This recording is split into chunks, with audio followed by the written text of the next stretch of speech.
As the UK and European Union resume talks over a post-Brexit trade deal just a week after Boris Johnson threatened to walk away. Negotiators arrive in London today. Matt.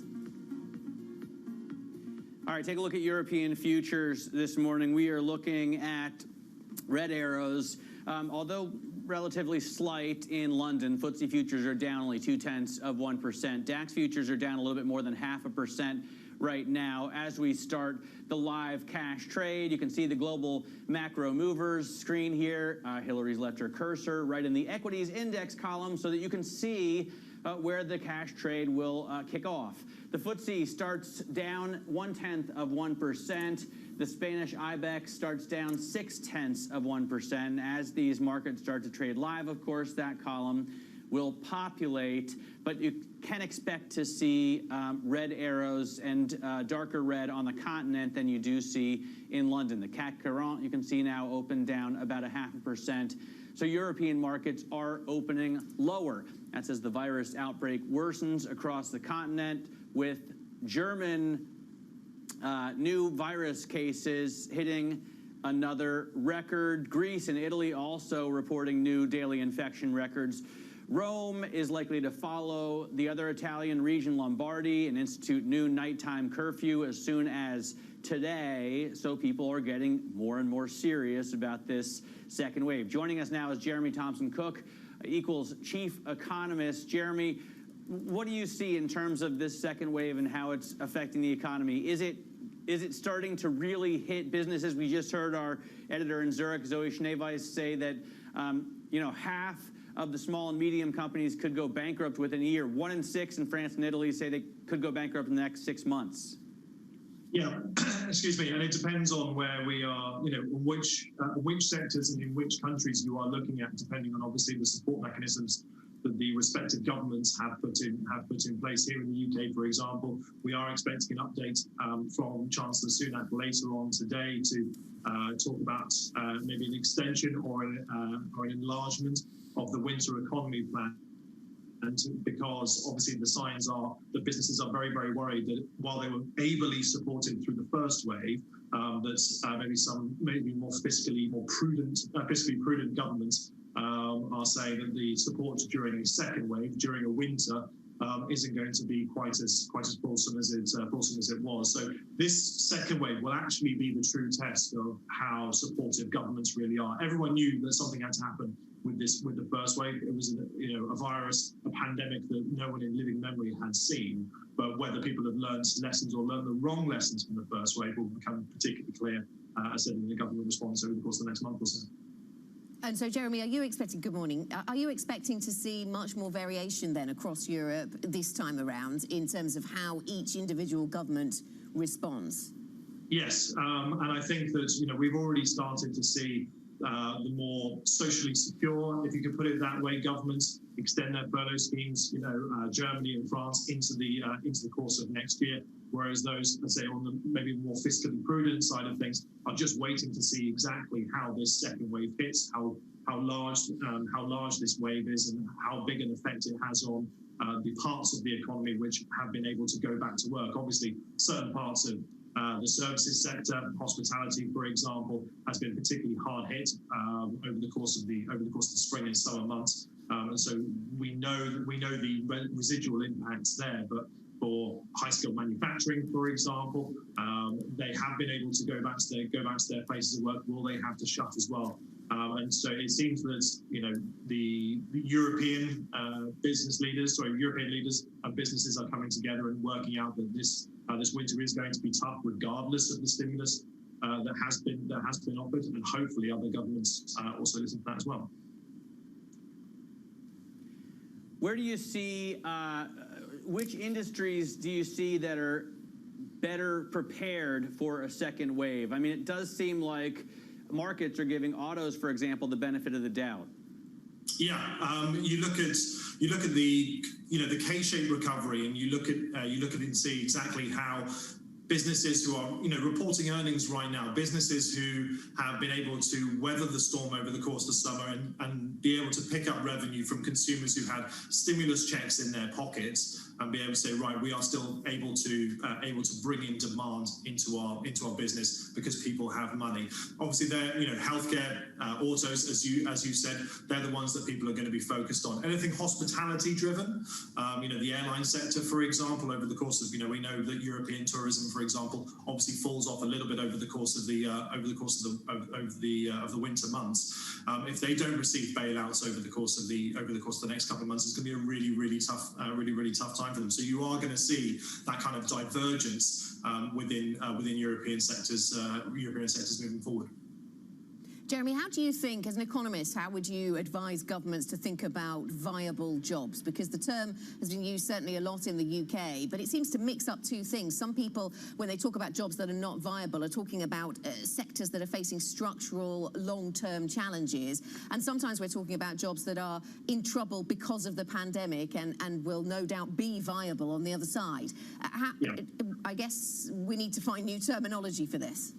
Yeah, I mean, viable is not a particularly kind way of putting it. Let's put it that way. You know, you can take the sentiment out of it. Obviously, you're looking at jobs that are able to contribute to the economy in the short term and in the longer term. But obviously, those who may have been tagged as having an inviable job, for people, you know, people working in the arts, for example, they will say, you know, what were you doing during lockdown? You were watching our films. You were listening to our music.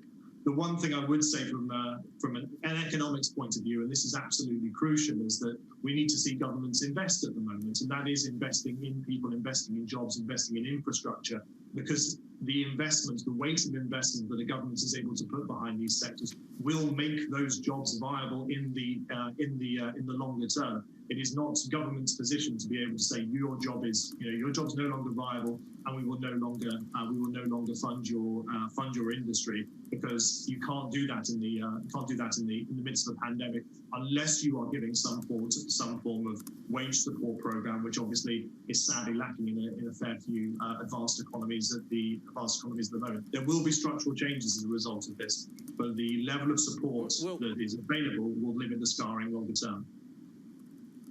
Do you think that Europe needs more fiscal stimulus than now, Jeremy? So much attention has been paid to the U.S., and we know what we don't know there. But here in Europe, you just don't hear a lot more about it.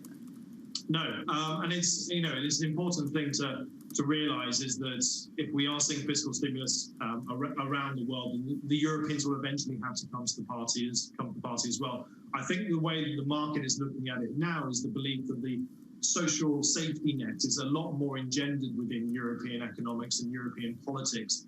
And so if we do see a push towards the need for further fiscal support, then it will be a lot easier. Obviously, Europe is also not going through one of the most divisive elections we've ever seen as well. So stimulus is not being used as a stick to which to, with which to beat up the other side of the argument. You know, we do expect further ECB support later on the year, probably at the December meeting. But if that, tag teams with further fiscal support as well, then that kind of allies to our belief that the euro will be a very, very interesting and profitable currency to watch over the course of 2021. Jeremy, thanks very much. Stay with us. Jeremy Thompson-Cook, Equals Chief Economist. And more thoughts from Jeremy shortly. Coming up, lowering the bar. Should investors be celebrating earnings beats if expectations were pessimistic? Trying to tally up the backward-looking numbers with the forward-looking outlook statements. We'll get into that conversation. This is Bloomberg.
Welcome back to the European Market Open, 11 minutes into a trading session. We've had a lot of earnings reports, but the overall sentiment has moved us to the downside, it would seem, along with travel and leisure, which is a sector under pressure on the back of warnings from IAG about the winter that lies ahead. So the FTSE 100 down around 1%, the DAX and the CAC down a little bit more than that. Let's get a Bloomberg Business Flash. Here's Laura Wright.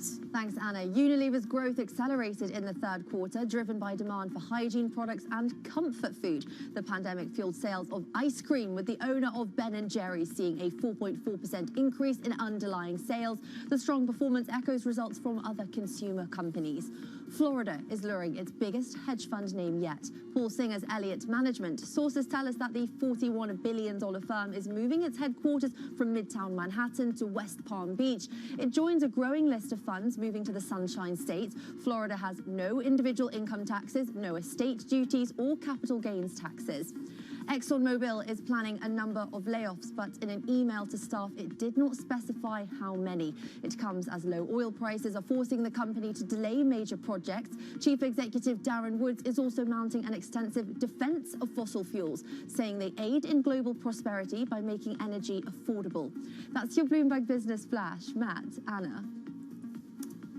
Thanks very much, Laura Wright. Now, today is the busiest day of this European earnings season by total market cap. But should investors celebrate companies that beat estimates if those expectations, if the company had expectations that were pessimistic? Let me talk to Jeremy Thompson-Cook a little bit more about this. Let's bring him back into the conversation. Equals chief economist. European equity markets under pressure today, Jeremy, but there are sort of big macro themes around the US election. We'll get to that in just a moment. But in terms of your reflections on the earnings season, I suppose I was going into this earnings season, I was wondering if we might get okay backward-looking numbers because things were rebounding in the last quarter, but then very pessimistic outlooks. And in some sectors, that has come to pass. Some sectors are still under pressure, like aviation. But in other sectors, maybe the outlooks are not as pessimistic as I'd anticipated. What was your takeaway? Yeah, I think you're right in so much that the backward looks at the summer months when support mechanisms by governments were running hot, and businesses were able to start to reopen. That's obviously going to be positive. The further outlook, obviously depending on the support mechanisms moving forward, are going to be somewhat mixed. I think one thing we also have to throw into that is that analysts' expectations have been beaten fairly roundly in some circumstances because of the over pessimism that we have seen from people in the investment community, and some sectors have been outperforming. The crucial thing that we're going to see over the course of the next couple of weeks or so, as I said earlier, was are those sectors that were able to benefit from a consumer cohort or a business cohort that were ably supported, and therefore you will be able to see moving forward, should that support continue, where your winners and losers are likely to be. We've already talked about consumers, but we were also talking about the consumer discretionary, the luxury side of things, and they look very, very set for a continuation of their recent strength. Jeremy, when do you think we're going to see full-year earnings get back to 2019 levels, for example, here in Europe? I think we're still looking at if you tie that towards how the overall global economy is likely to be performing, and we're back to a day pre-coronavirus crisis, then you have to say towards the end of next year, the beginning of 2022. The one thing, as I said, there will be sectoral winners within this. But if you're looking for an overall picture, then you have to at least tie 12 months onto where we are currently. Obviously, that is a movable feast, depending on movements within vaccine technology, for example. But for now, if you're thinking things are bouncing back in 2021, then you have to be part of the V-shaped crowd. And unfortunately, the data just doesn't back that up at the moment. How concerned are you about the election, Jeremy, next month? And it seems as if overnight we're back to worrying about whether this will become a contested election result. As we saw light emerging between the two contenders in the polls, people became less concerned about that. But given the latest news flow surrounding the possibility of foreign interference, that's just put this idea about a contested outcome to the election back on the table. And is it that nervousness that is spooking the markets here in Europe, do you think, this morning? I think there's a little bit of that. I think, in the very, very short term, if you're talking about the next week being held by the Republicans still with the Biden presidency, and obviously the bounce back scenario for Donald Trump is the third one, being he wins the presidency and holds on to the Senate.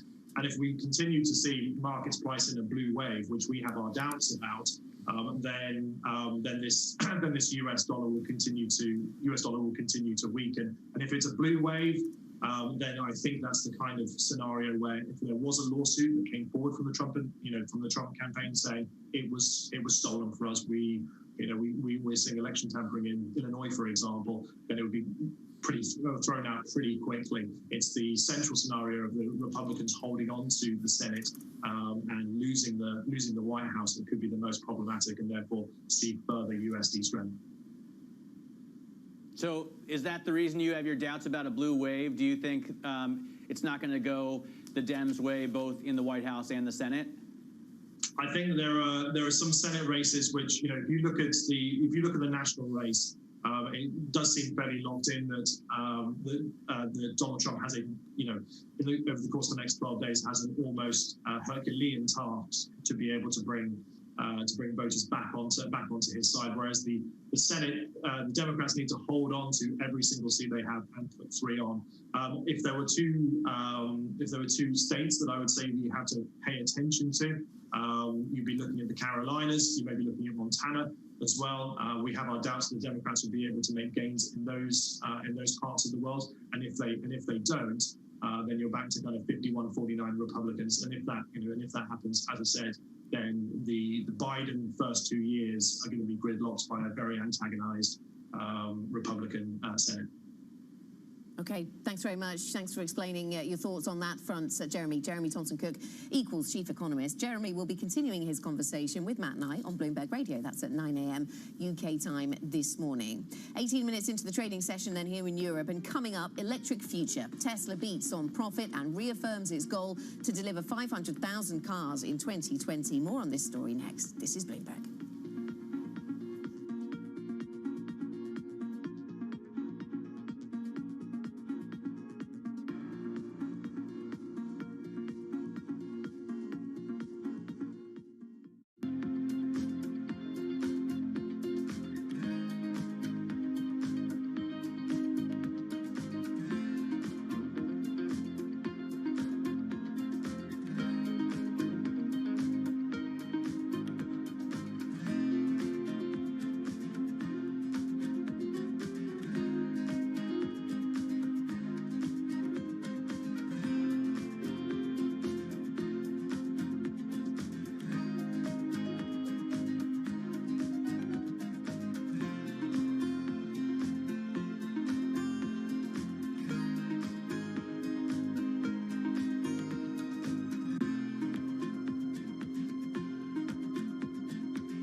Welcome back to the European market open. 21 minutes into a trading session that shows European equity markets under pressure, down over 1% as a whole. We've seen a number of days, a fourth day, in fact, for the Stoxx 600 to slide. We've got autos under pressure, down by 1.7%. Tech stocks also fall. Heavyweights like SAP and ASML lead those moves to the downside. Now, Tesla reports a fifth straight quarter of profit. The EV company reaffirms it's on track to deliver 500,000 cars in 2020, despite weaker sales in the rest of the global auto industry.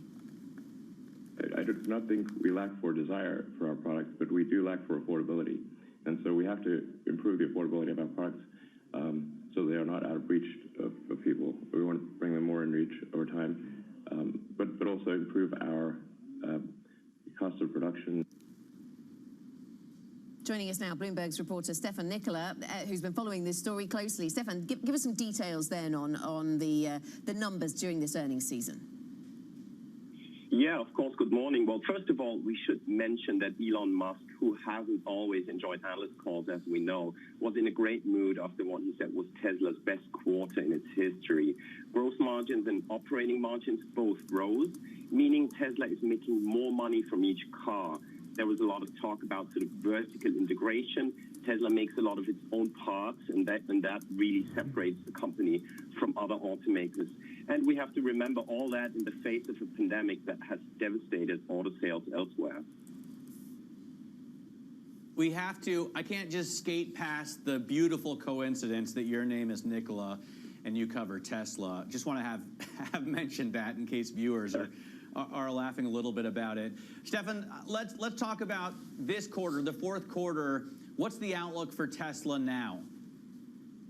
Yeah, and no relation to any other electric car company on my side. Well, to meet the 500,000 car target, Tesla needs to ship more than 181,000 vehicles in the last 3 months of the year, which would be a 30% jump over the previous quarter. Analysts forecast another period of profits, but of course, projections are difficult for the global auto market, given we are in the midst of a pandemic.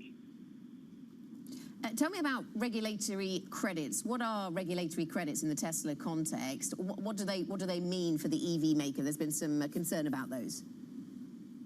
Sure. So Tesla makes money by selling credits to other automakers that need them to comply with carbon emission standards. And they are a big part of the company's positive earnings per share performance. So while these sales of regulatory credits declined in the third quarter, investors still see that revenue as a double-edged sword because they want to know that Tesla can be profitable from its core business, and that is making and selling cars. Stefan, thanks very much for joining us this morning. Stefan Nicola covers Tesla for us, and remember, it's an important story for Berlin because Tesla's building a plant right outside of this city, and they expect to be making cars there already starting next year. Not really slowed down too much by the pandemic. So really interesting and really key for the German economy as well as the global car industry. Let's take a look at your other movers this morning. Pernod Ricard, sales rebound by 6% in the U.S., 4% in China, double digits in India. So it looks like people are back to drinking products from the world's second largest distiller. Unilever, on the other hand, is down. There was an increase in underlying sales boosted by cleaning products and ice cream, but it wasn't enough to bring the stock higher on a day when everything else is falling. Tech is falling as well, and SAP following suit. SAP taking the most points off of the Stoxx 600 index as it is a big, heavy stock, even though it's based in tiny little Waldorf, Germany. Now, here you see the Stoxx 600 tech sector down. The bank sector is down as well, both about 1.5%. The auto sector down just about 1.9%. So everything moving lower. And Anna, I believe today is the fourth day in a row for the Stoxx 600 to fall. So it's been a rough week, losing 3% so far this week. And these are not small losses, are they? The Stock 600 down by 1% right now. The DAX weaker. You mentioned some of the tech names that are under pressure. That weighs on the DAX with the likes of SAP, as you mentioned, but also the auto sector under pressure today. Daimler down by over 2%, BMW down by more than 2%. So all of that adds up to some difficulty on the DAX, it would seem. Unilever, you mentioned the numbers, which actually came in better than anticipated. The stock is now in negative territory, but it is outperforming, the overall market. Perhaps we should point out that given the amount of ice cream they've managed to sell to somebody over the lockdown period. Up now, after this short break, tracking COVID in the workplace. Could a 10-minute test be instrumental to getting people back to work safely? We'll speak to one company that thinks it has some answers next. This is Bloomberg.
Welcome back to the European Market Open here on Bloomberg TV, and 30 minutes into a trading session that has taken a turn for the worst. We're down on the Stock 600, down by around 0.9%, 1.3% weaker on the Xetra DAX. So that is the weakest of the major markets in Europe, but we're all down essentially. Technology, autos, both of those sectors coming under pressure. In fact, healthcare also down by 1.2%.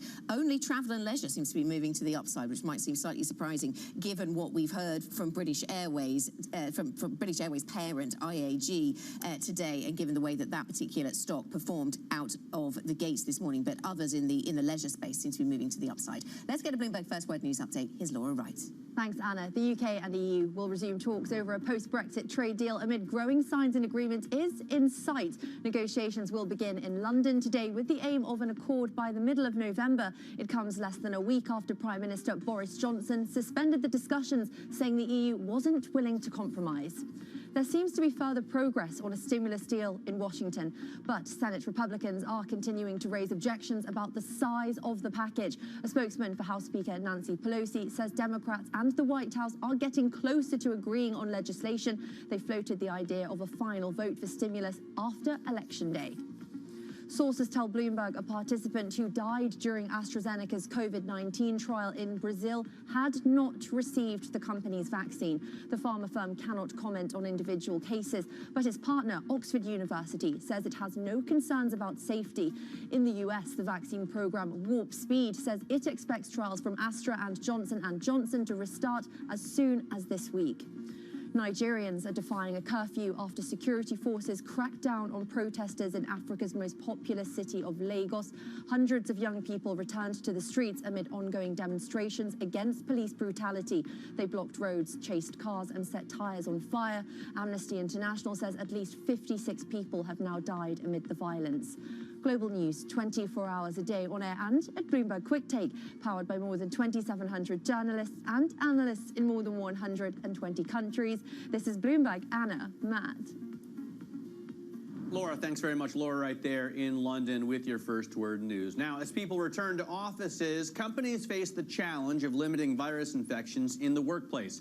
A service launching today wants to offer a solution. Digital health firm PocDoc has unveiled its finger prick test that returns results in 10 minutes. That data can be viewed in an app that allows employers to track the health of their workforce. Joining us now is Steve Roost, PocDoc's CEO. Steve, talk to me first of all about the uptake that you expect. I mean, everyone wants, I'm sure, results for a COVID test in 10 minutes, but probably not many people want to prick their finger on a daily basis. So, thanks for the time.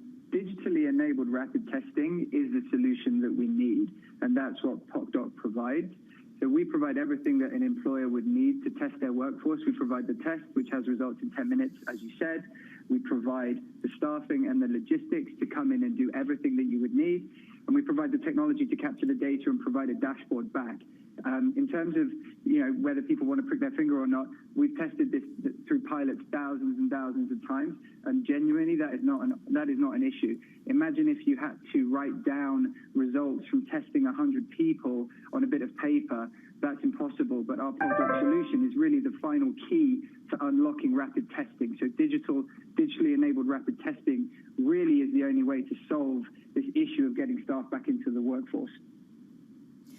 Good morning to you, Steve. I want to ask you about the way that you see testing fitting in with an ability to mix. So a lot of people talk about testing as if it is a passport to being able to mix, to be able to return to the office, to be able to take a plane, to be able to go out and socialize perhaps. But the thing with testing is that you have to keep doing it so regularly for it to sort of materially give confidence, do you? So is that something that you find is an issue for some potential customers? So we are in discussions, intense discussions with airports and airlines and live events about rolling out our PocDoc testing solution across all of those to enable people to keep traveling, to reduce the quarantine period and help get fans back into events. We believe that our solution is affordable, so from £10 per test. It is available now. We have hundreds of thousands of tests that are literally ready to go out right now. And it's accurate at over 98%, which puts it at the very top end of accuracy in the world of tests. So we are ready today to roll this out in workplaces, and we recommend regular testing. And it is by providing this all-in solution. So the test itself is not enough. You need the test, you need the staffing and logistics, and you need the technology platform to capture the data and provide it back to the employer in a valuable, easily visualized way. And that is what PocDoc does as of today. It seems like to me, Steve, that airports would be the killer app for this. I mean, I'm trying to get my parents in for a visit from Ohio to Berlin. It's incredibly complicated. They might need to take a test there and then also take a test here. Quarantining would be necessary, but if they could just show up at the airport and take a test at the gate, wouldn't that make everything so much simpler? Absolutely. It takes 10 minutes to order a coffee at Starbucks. It's the same length of time to get yourself tested with our test, get the results immediately, and those results, by the way, collected by the digital And the same platform, price, basically. could be immediately uploaded into the airline systems or the airport systems to track that automatically. I suppose some people argue, though, that because of the way that the virus lays dormant, if that's the right word, you are not then free to just mix just because you get one good test. But what about scale and capacity then here, Steve? You say that you're ready to go, but how ready? Yep. How many people do you have on standby?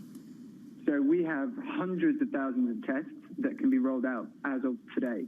We're scaling up across the UK, and then from then on we have, I used to live in Germany, I have a lot of experience in Germany, and Germany is an extremely attractive market, so that is next on the agenda. And after that, we can roll out across Europe very easily because the test itself has approval for use across Europe. So we are scaling as quickly as we can, and all that employers need to do is to go to mypocdoc.co.uk and register, and we will call them straight back, and we can come to their place of work as of today. Steve, it seems like the Chinese and other Asian countries have taken care of this pandemic brilliantly because they don't need to worry about data privacy. Here in the West, of course, everyone is concerned, or at least makes a lot of noise about data privacy, especially concerning health. Is that an issue that you've had to deal with as well? Yes, and we've solved it in a unique way. So instead of requiring individuals to register with an account and provide contact information and sensitive information like that, we've created a unique encrypted QR code system. So when anyone comes through the system to be tested, they're issued with a unique QR code, which creates a unique user record for that person anonymously. And that's how we solve the data privacy issue.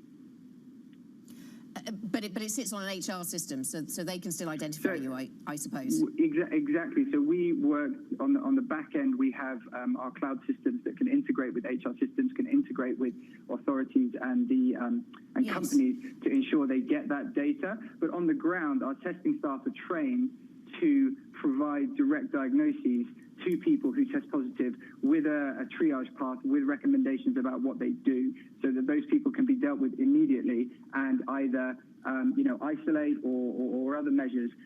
So we do both, basically. Okay, thanks very much, Steve. Interesting story. Thanks for bringing it to us. Steve Roost, PocDoc's CEO.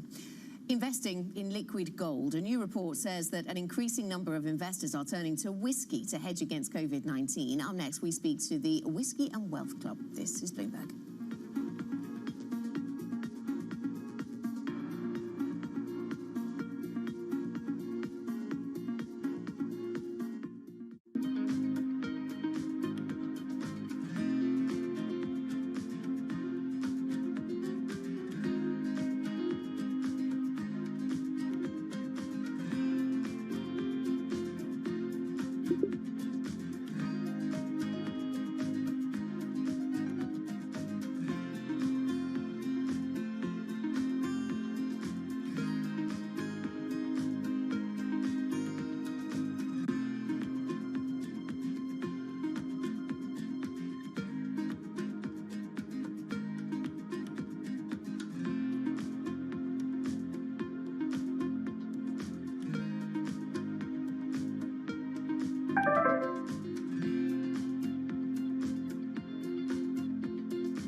Welcome back to the European Market Open, 41 minutes into your trading session, and we're off the lows of the session so far, so European equity markets are still firmly in the red but have recovered a little bit from earlier losses. Now, Apollo Global Management has announced an independent investigation into Leon Black's ties to Jeffrey Epstein. The private equity giant now faces a possible investor revolt after more information emerged about its co-founder's ties to Epstein. Joining us to discuss is Danny Berger. Danny, what are the details then of this investigation?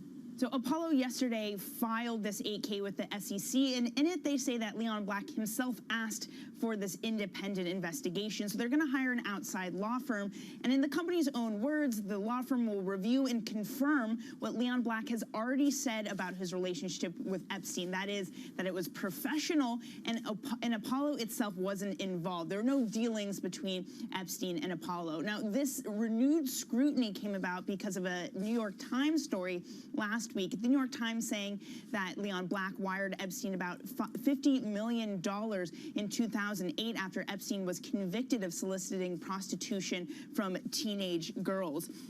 Now, the filing doesn't mention that $50 million at all, or them necessarily investigating it, but really this seems to be an investigation of the nature of the relationship between Black and Epstein.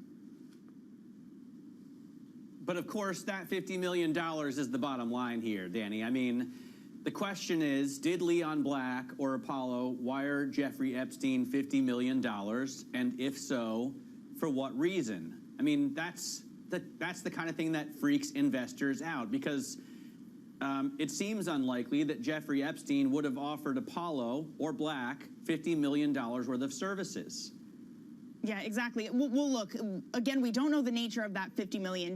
It is the core here, but Black himself has been really adamant, and Apollo for their part, that this was only between Leon Black and Jeffrey Epstein, that Apollo had no part in the sum of money attached to. But still, this has really turned from a reputational issue for Leon Black to a financial issue from Apollo. We've had two pension funds, a Connecticut and a Pennsylvania one, say that they're not going to commit new money to Apollo. Again, it's not withdrawing the current money they have, it's just they won't add new money. One consultancy firm that's really influential in the industry said that it may stop recommending Apollo.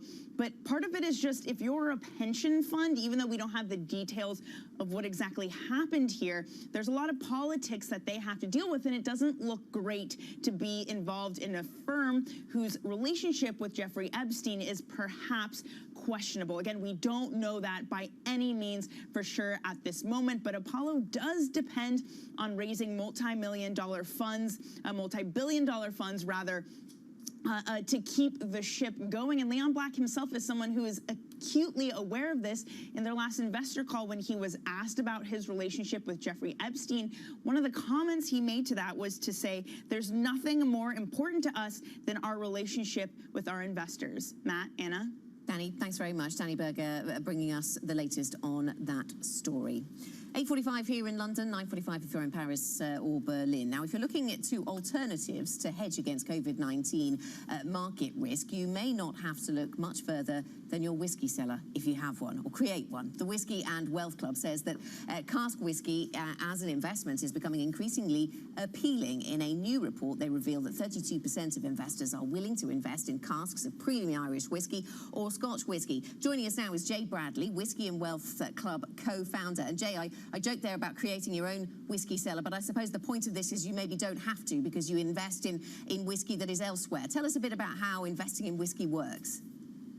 Yeah, so obviously if you're investing in casks of whiskey, distilleries are making new make whiskey, and there's a certain period of time before they can obviously turn a profit on that once it matures. So they opt to sell some percentage of what they make initially in casks to the likes of investors. So what Whiskey and Wealth Club does is we come in and we buy a large percentage of that to be able to then sell on to our clients, and yeah, it basically helps distilleries be able to cover the costs, their running costs, keep the lights on while they're waiting for whiskey to mature that they've already made that year.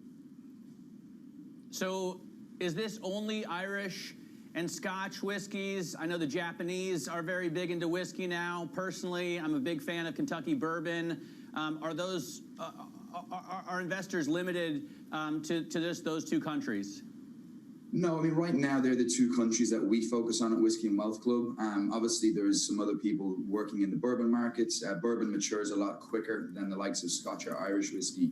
Japanese whiskey takes about the same period of time for the Irish and Scotch market. But yeah, of course, Japanese whiskey is, it's gotten a lot of press and media over the last 5 to 6 years. With them winning some awards. So it is a phenomenal whiskey. It's very well made. It's very high quality, much like Scotch and Irish. So, but the Scotch market specifically with that single malt market it's a very stable, very well established market. The Irish right behind it, and then Japanese is more what we'd call an emerging market that we'll be looking to move into for our clients in the near future. And how has the pandemic changed investor behavior then, Jay? Yeah, I mean, with investors, I mean, what we found as well through our report and just with dealing with investors is that the pandemic, much like, 2008 scared everybody, it's still not forgotten. The pandemic is now, remind them of what that was like. So I think that they're just looking for something a little bit more off the traditional financial markets that tend to become unstable and have volatility, whereas cask whiskey is a very stable market. It's really based on three things, being one, the age of the whiskey determines its value in the future, but more importantly than just the age is the brand associated with it and the amount of it that got released that year. So it's very, very different to the likes of, stocks, shares, currencies, bonds, that type of thing.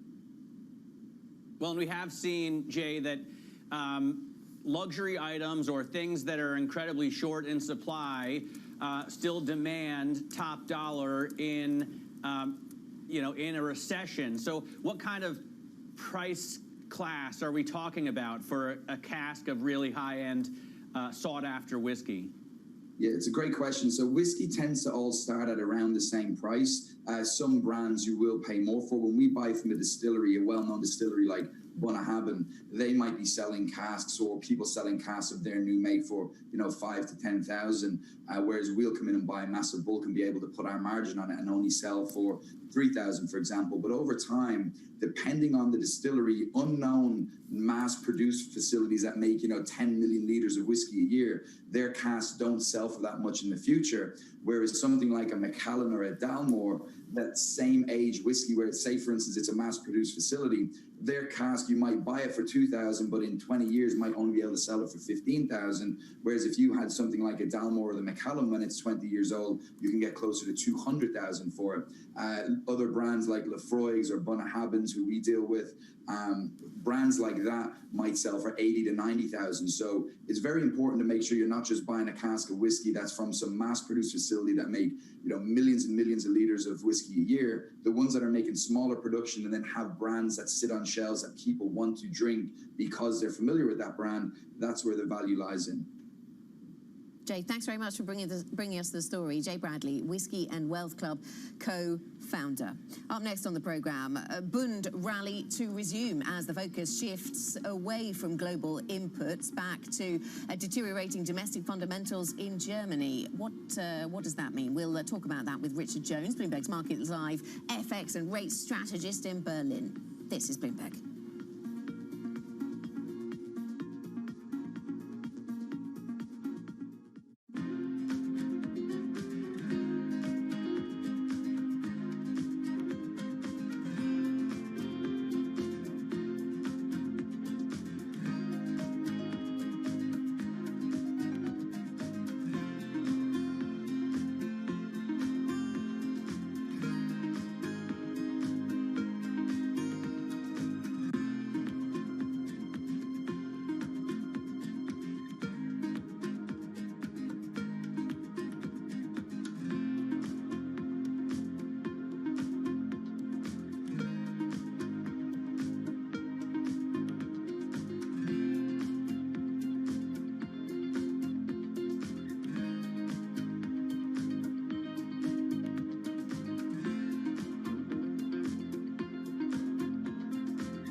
Welcome back to Bloomberg Markets. This is the European Open. We are 52 minutes into the session, and we have equity indexes down right now with the DAX off more than 1%, 150 points at 12,407. The Stock 600 down as well for the fourth day in a row, every single day so far this week. Joining us now is Richard Jones, Bloomberg's MLive FX and rate strategist, hiding comfortably and safely away in Berlin. Richard, I assume that you're, keeping your social distance as we see cases here get, in some cases, out of control. I think Sutter yesterday said out of control, used that phrase. We're hitting new daily records in many countries across Europe. Is this what's bringing, this pandemic, what's bringing the Stock 600 down? Yeah, to answer your question, I am working from home. I mean, those German numbers overnight were absolutely shocking. I think it was like almost a 50% rise in infections versus the previous day.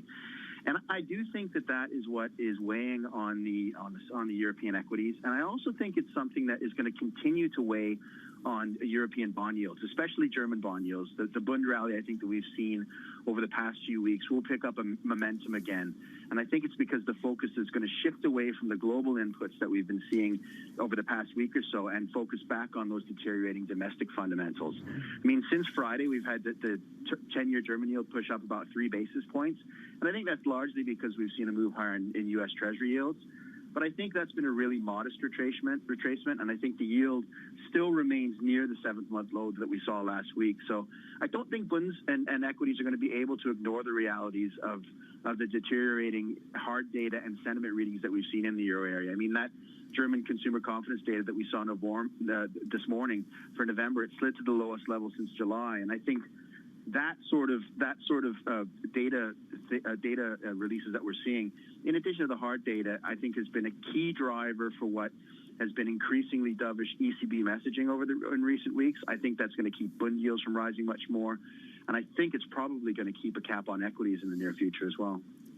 And where does that leave Treasuries then, Richard? Because we've seen Treasury yields actually picking up in some recent sessions, up above 0.8% on US 10-year yields. From what you've said, if the same pattern emerges stateside, then that doesn't continue. Yeah, and I think the Treasury sell-off that we've seen in sort of the last week or two, I think that could be a head fake. I think there's a danger of getting sucked into the price action that we've seen that's pushed up Treasury yields. And I'd say that further upside in those yields from here is limited. I think, there's fundamental and technical reasons for that. On the fundamental side, I think a lot of the upside that we've seen in the yields is due to the market's enthusiasm over the reflation trade. I think that's driven by the idea of aggressively expansive U.S. fiscal stimulus. And I think the hopes for that are high. I think the anticipation is palpable. But nothing's been passed yet. And the U.S. Senate remains what I would say is a likely formidable roadblock to anything substantive getting done pre-election on the fiscal side. So I think any longer wait for fiscal stimulus is going to disappoint those U.S. Treasury bears. All right, Richard, thanks so much for joining us. Can't wait to see you one day again, as we both live in the same city. Richard Jones there, Bloomberg's MLive FX and rate strategist. My former drinking partner, whom I haven't seen in like 6 months. Maybe that's good for our livers. And I hope you stay safe there, Richard. That's it for the European Open. Anna, we're still down, and 4 days in a row off on the Stock 600. Yeah, absolutely. Richard was talking about the risk-off mood created by the latest virus stats, and those German numbers, certainly seeing them on the chart that we just put up during that conversation, look pretty shocking. Also, nervousness around the US election and whether that outcome will be contested. That seems to be weighing on sentiment as well. Surveillance is up next. Matt and I are off to radio. This is Bloomberg.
U.S. intelligence officials warn Iran and Russia are attempting to interfere with the presidential election. They say there was no hacking involved. There are 12 days until the vote.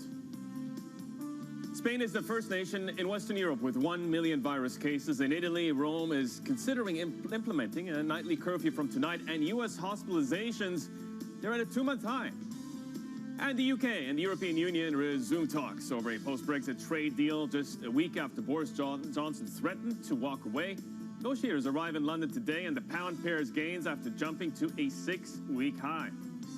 Welcome to Surveillance. I'm Yusuf Gameluddin in Dubai. Let's check in then on the market action for you. It is very much about these reports of election meddling in the United States and the lack of progress around a new fiscal package to mitigate the impact of the coronavirus. Let's run you through the state of play. U.S. equity futures reflecting that degree of caution. We're called a little bit lower at the moment for the S&P 500 mini. But at the same time, European stocks are also falling for a 4th straight day.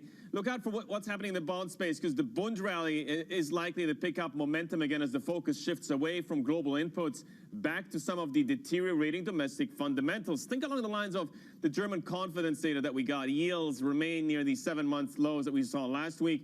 The Bloomberg Dollar Index benefiting from the broader risk aversion, the first gain in some 5 days. And that negative correlation to gold is, of course, very much strengthening over the past month. And at the moment, the Philadelphia gold index, gold and silver index, up about 1.4%. Let's check in on the first world headlines for you as well and cross out to Leanne Gerrans. Leanne. Good morning, Youssef. The UK and the EU will resume talks over a post-Brexit trade deal amid growing signs an agreement is in sight. Negotiations will begin in London later today with the aim of an accord by the middle of November. It comes less than a week after Prime Minister Boris Johnson suspended the discussions, saying the EU wasn't willing to compromise. Now, sources tell Bloomberg a participant who died during AstraZeneca's COVID-19 trial in Brazil had not received the company's vaccine. The pharma firm can't confirm on individual cases, but its partner, Oxford University, says it has no concerns about safety. In the US, the vaccine program Warp Speed says it expects trials from Astra and Johnson & Johnson to restart as soon as this week. The US is adding media restrictions on another 6 Chinese publications. It says they are controlled by Beijing and must meet requirements similar to those imposed on embassies and consulates. Secretary of State Mike Pompeo says the US doesn't want to put restrictions on what the outlets can publish. Instead, they want to make it clear the American people they are controlled by China. And the International Monetary Fund says Asia faces a long road to recovery, even as China leads the rest of the world. It sees output in the Asia-Pacific region likely remaining below pre-pandemic trends over the medium term. It's warning of significant downside risks, with the most vulnerable being hit the hardest. Global news 24 hours a day, on air and at Bloomberg Quick Take, powered by more than 2,700 journalists and analysts in more than 120 countries. I'm Leanne Gerrans. This is Bloomberg. Youssef. Thank you very much for that. Let's get to our top story. The House Speaker Nancy Pelosi, her camp is saying that she and Steve Mnuchin have made more progress on the stimulus package, with the pair set to speak again later today. Still, Senate Republicans continue to raise objections as chances of a pre-election bill fade. Adding to all the election turmoil, American intelligence officials are warning of foreign interference with the vote. We have confirmed that some voter registration information has been obtained by Iran and separately by Russia. This data can be used by foreign actors to attempt to communicate false information to registered voters. The news sent a bit of a wobble through global financial markets. Let's get some immediate reaction. Joining us this morning is Maria Weitman, Senior Multi-Asset Strategist at State Street. Maria, let's get straight to it in terms of whether or not this meaningfully increases the probability of a contested outcome in these U.S. elections.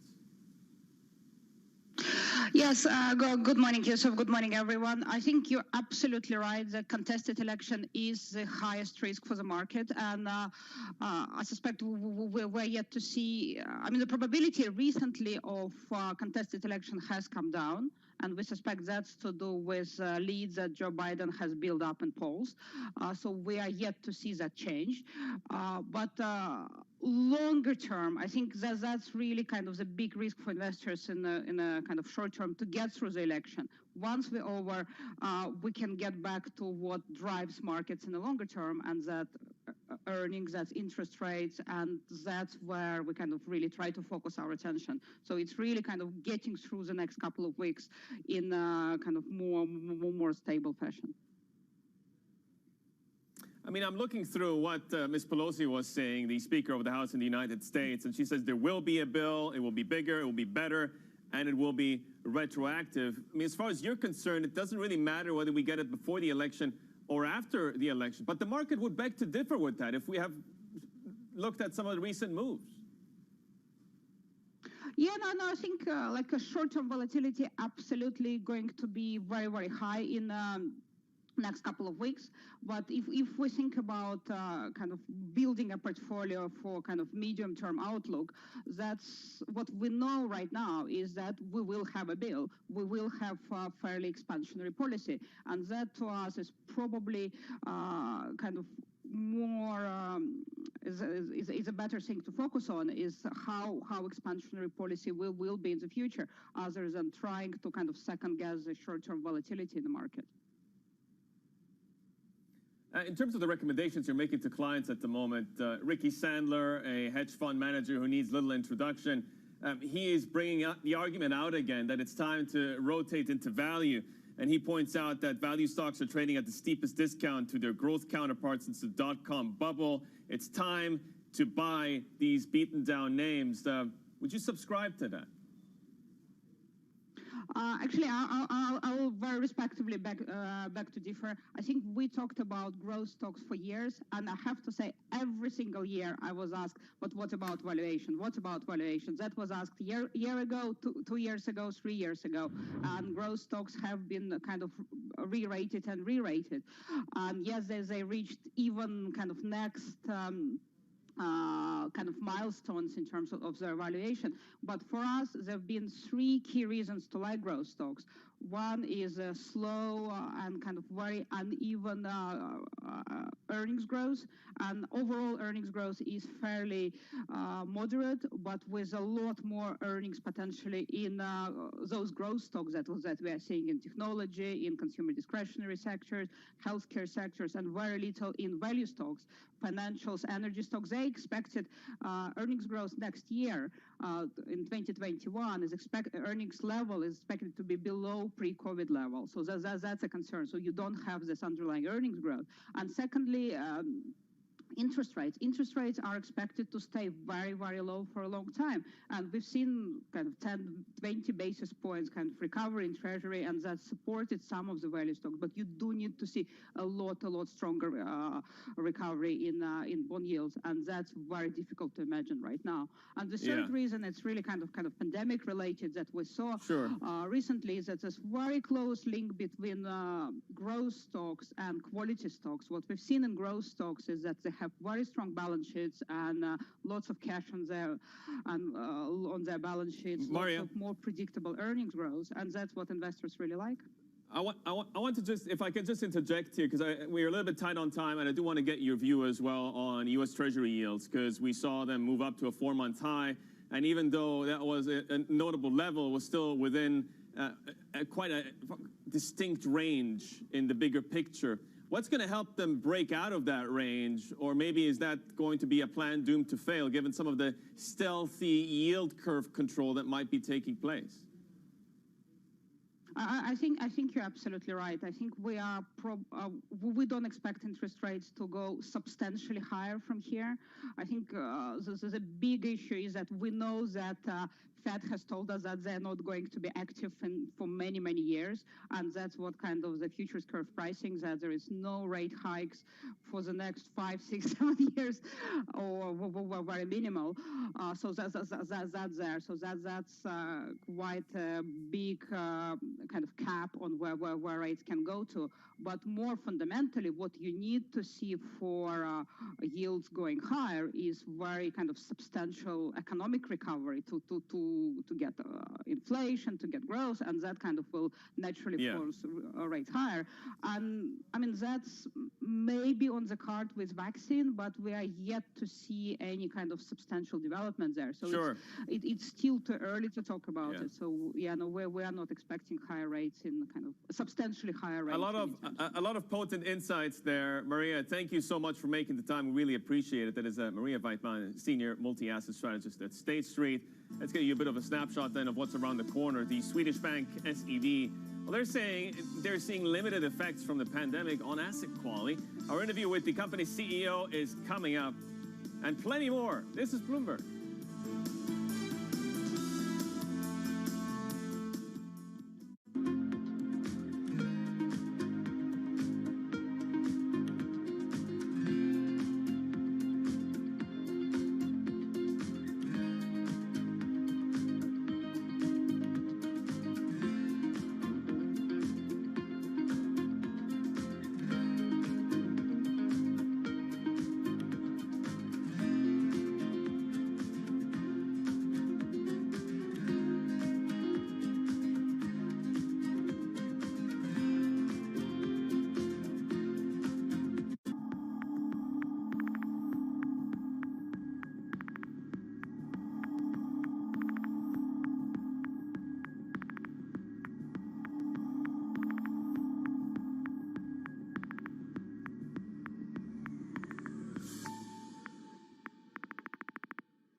It is critically important that the markets stay open in this time, as opposed to trying to take breaks in the middle. I think that that'll just push off the situation a little bit, but actually could create other pent-up issues if you do close the markets.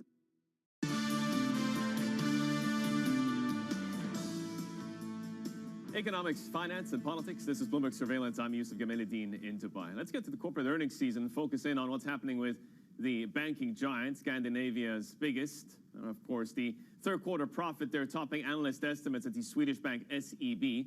It's weathered the coronavirus better than expected, with the net income coming in at 4.77 billion kroner. That's around $550 million. The bank is saying that it's maintained its profit level despite the challenging environment. Well, joining us now is Johan Turby, the CEO of SEB. Johan, I mean, you talk about a limited impact. What exactly drove the resilience at the bank? I think there was a very healthy underlying performance with income coming up 5% compared to last year. And in our bank, we of course pride ourselves to try to have the best cost control possible. So those are showing some type of health in the recovery in a very tricky situation. However, I do need to point out that below the credit loss line, we are still down significantly compared to last year, but it's not due to lack of activity or clients supporting the recovery. It's more that we do see and have to foresee expected credit losses going up. The last time we spoke, you said that you were impressed by the policy actions that were being taken on the continent to mitigate the impact of COVID-19. We're preparing for the winter. Infections are rising. Are you preparing for a bigger economic fallout as a result? I wouldn't say we're preparing.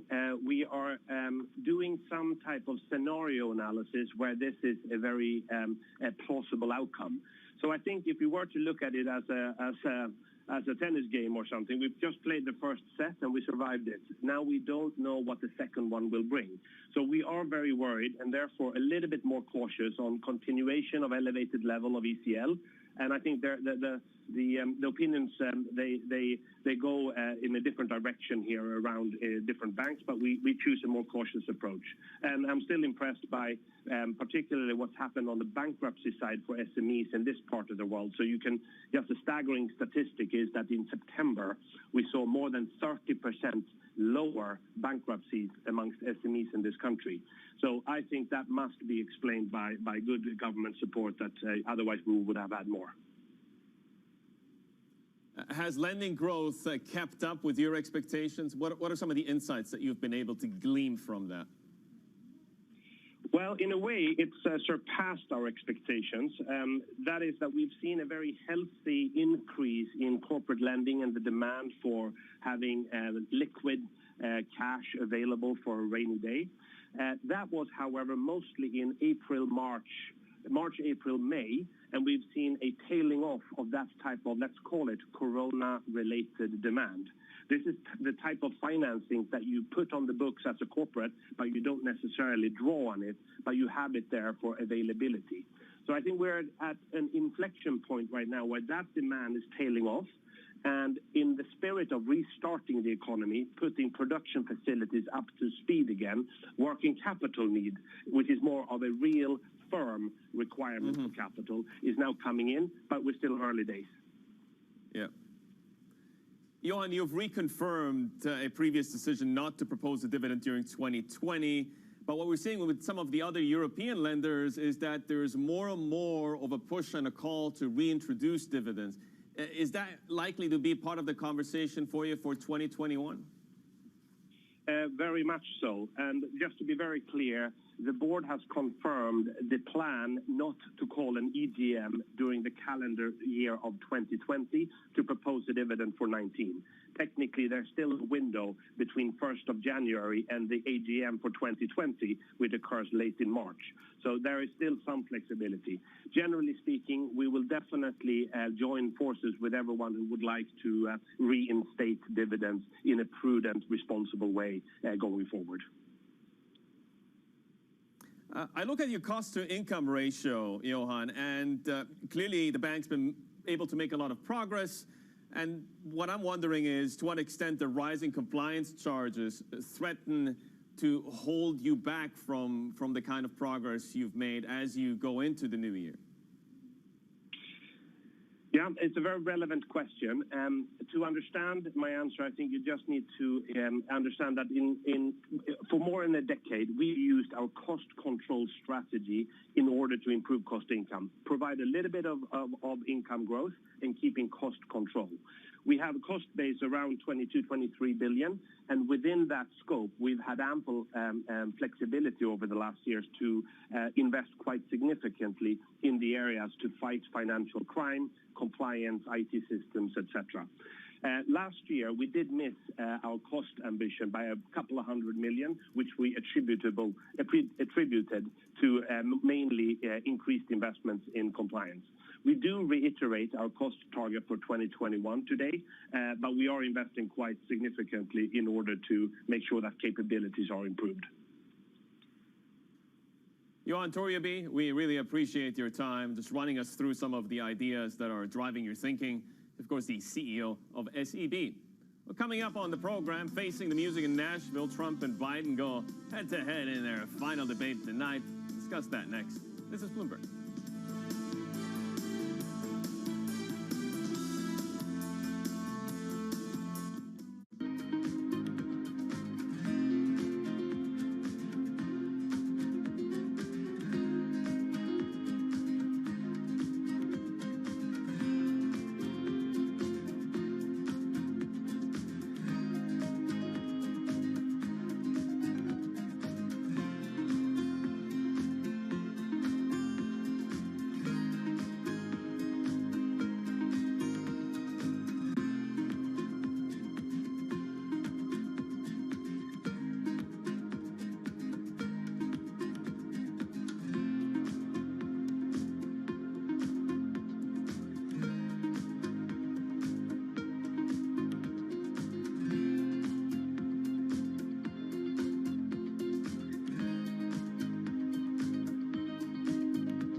facing the music in Nashville. President Trump and Joe Biden go head-to-head in their second and final debate Thursday night. After a chaotic first debate, the event could have more substance on policies.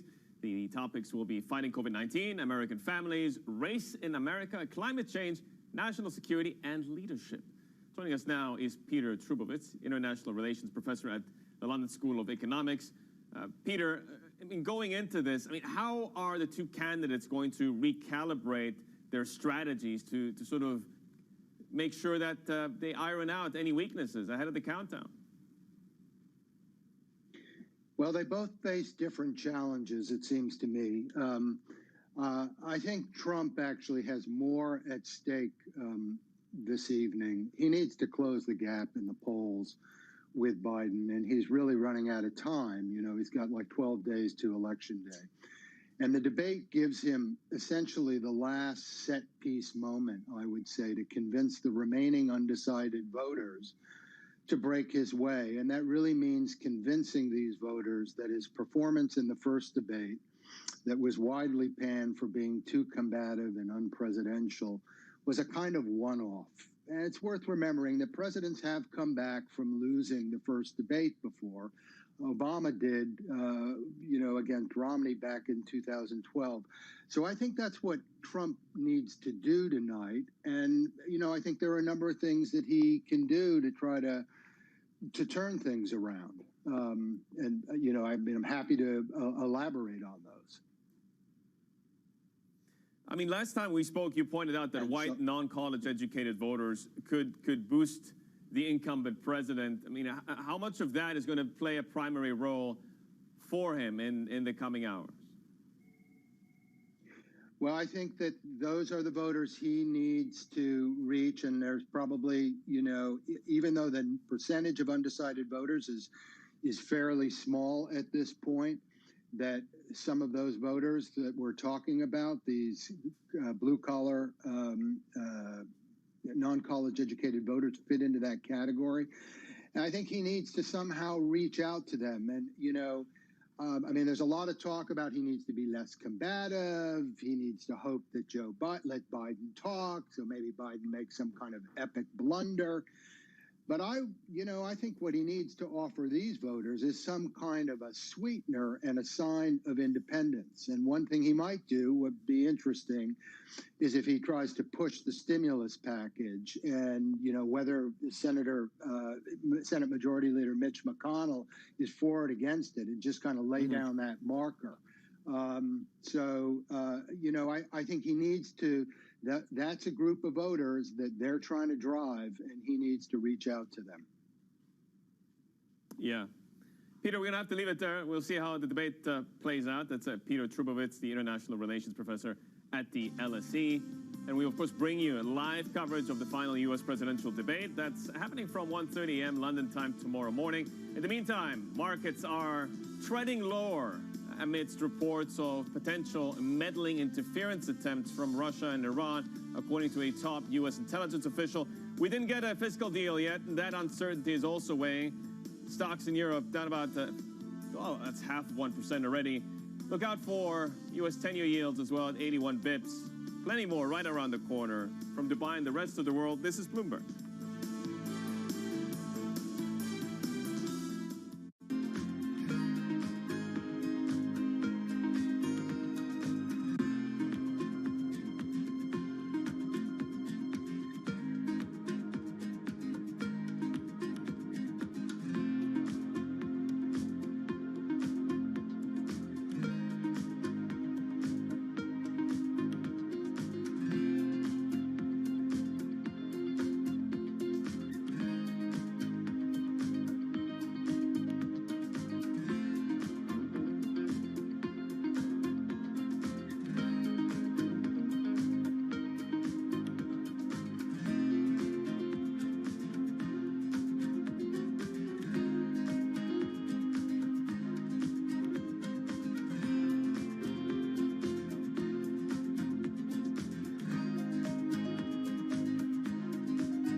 another day of risk off across the financial markets. We bring you special coverage of all the price action and implications here on Bloomberg Television.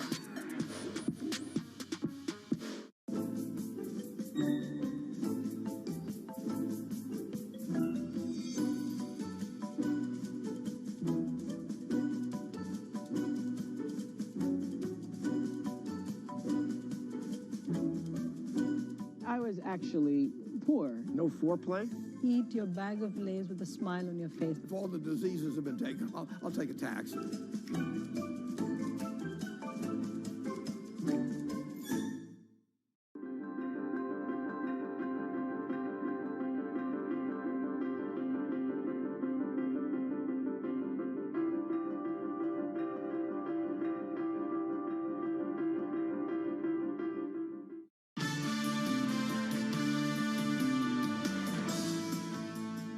Economics, finance, and politics. This is Bloomberg Surveillance. I'm Yusuf Gamaluddin in Dubai. A breaking line hitting the Bloomberg from Iran. So they have summoned the Swiss envoy over the U.S. election meddling claims. Of course, Switzerland is the quasi-liaison for U.S. interests vis-a-vis Iran. So now the Iranians responding to these claims from a top U.S. official that there was attempts to interfere with the U.S. election, not just from Iran, but also from Russia. Let's get you some of the other stories we're watching. Bloomberg's First Word News with Leanne Garens, of course. Leanne. Hi, Yusuf. There seems to be further progress on a stimulus deal over in Washington, but Senate Republicans are continuing to raise objections about the size of the package. A spokesman for House Speaker Nancy Pelosi says Democrats and the White House are getting closer to agreeing on legislation. They have floated the idea of a final vote for stimulus after Election Day. Now, U.S. coronavirus hospitalizations have hit the highest point since late August. New York has seen the count double from early September. Now, across the country, 37 states are reporting increased hospitalizations, with 10 seeing records. According to Johns Hopkins University, the hardest hit region is the Midwest. And Nigerians are defying a curfew after security forces cracked down on protesters in Africa's most populous city of Lagos. Hundreds of young people have returned to the streets amid ongoing demonstrations against a police brutality. They blocked roads, chased cars, and set tires on fire. Amnesty International says at least 56 people have now died amid the violence. Global news 24 hours a day on air and a Bloomberg Quick Take, powered by more than 2,700 journalists and analysts in more than 120 countries. I'm Leanne Gerrans. This is Bloomberg. Yusuf. Thank you very much for that. Now, the UK and the EU are to resume talks over a post-Brexit trade deal less than a week after Boris Johnson suspended the discussions. Britain's chief negotiator, David Frost, tweeted that negotiators will arrive in London today to begin intensive daily discussions. The pound climbed the most since March on optimism over a deal. It's pared some of those gains since. Let's get the latest with our reporter, Ian Wishart, who is in Brussels. Ian, where do the talks go from here? Do we have any particular guidance? Yeah, we reckon they've got about 3 weeks now to get a deal. That's certainly what the negotiating teams have been told. They're meeting, as you said, in London today, and they're probably going to be either carrying on in London next week or back here in Brussels. But basically what happened yesterday was that the EU said to the UK, fair enough, we will agree to run these talks like you want them, to go into a real intense period of negotiation, to share texts with each other, to real nail down some legal technicalities here, as long as you're prepared to come back to the table and start making compromises. So I think both sides agreed yesterday, okay, we're going to go for it. Let's get our heads down. Let's see what we can do. So what exactly happened yesterday to get the UK back to the table? Yeah, I mean, it wasn't that long ago. It was only Friday when Boris Johnson basically came out onto the streets of Downing Street and said the UK were probably going to walk away.